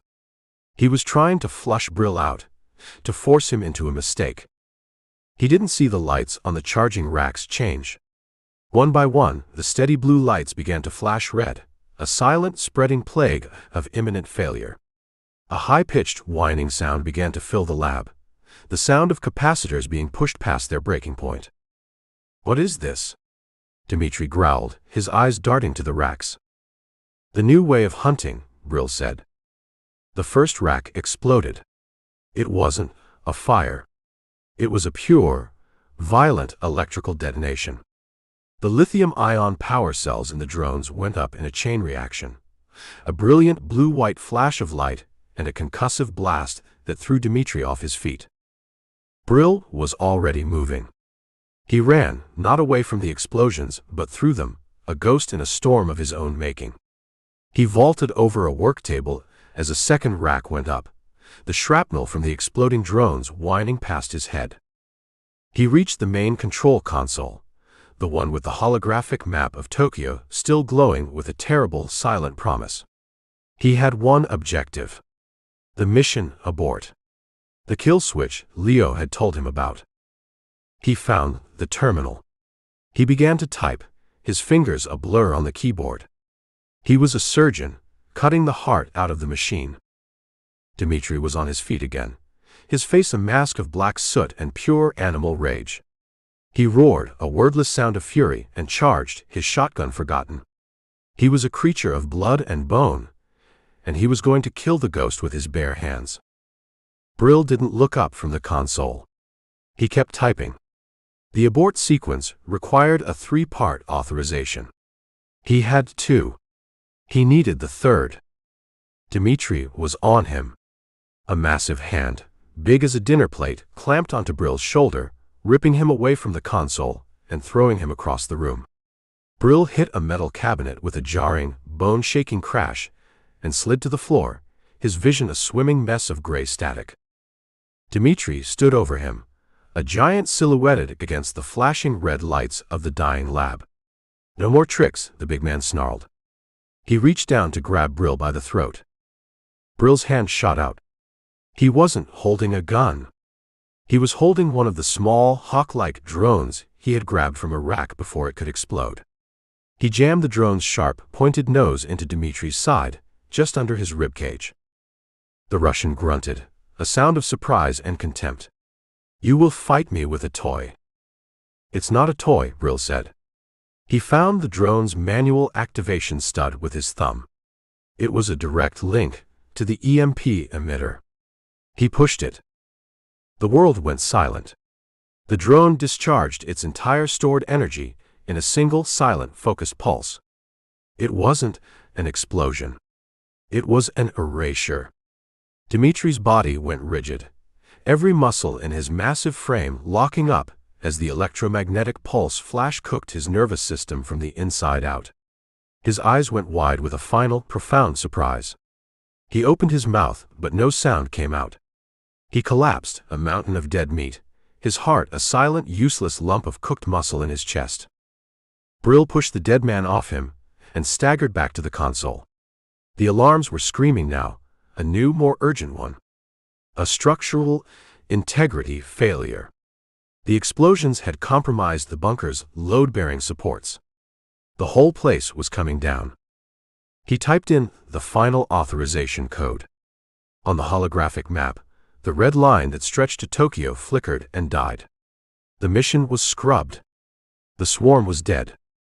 He turned to leave. He had to get to the surface, to the maintenance boat he had seen at the small private dock. He was at the door when a new voice, calm and cold, came from the lab's intercom system. It was Julian Croft. He had been watching the whole time. "Impressive, Mr. Wingfield," Croft's voice said, a sound of pure, dispassionate curiosity. "You have destroyed my facility. You have killed my best man. You have cost me billions." Brill didn't answer. He just kept moving. "But you are a fool," Croft's voice continued. "You think you have destroyed the swarm. You have only destroyed the nest. I still have 6 operational units. The ones that were airborne. And they are no longer programmed for Tokyo." On the holographic map, 6 new red icons appeared. They were circling the island. "They are now programmed for a new mission," Croft said. "To sanitize this facility. To erase every trace of my work. Including you." Brill ran. He ran through the smoke-filled, collapsing corridor, the sound of the world coming apart around him. He reached the main entrance just as the first of the echo drones, a silent black insectoid shape, appeared in the gaping hole where the door had been. Its optical sensor glowed with a cold, red, malevolent light. It had found him. He didn't hesitate. He turned and ran for the water, a man with no weapons, no allies, and no escape. A single living soul hunted by a swarm of his own making. Do you want more missions? Grab your free copy of Conscripted, a full-length action adventure about the origins of the Shadowboxer. Want free audiobooks? Every action-packed thriller is up on YouTube to listen to for free. Subscribe today. The end.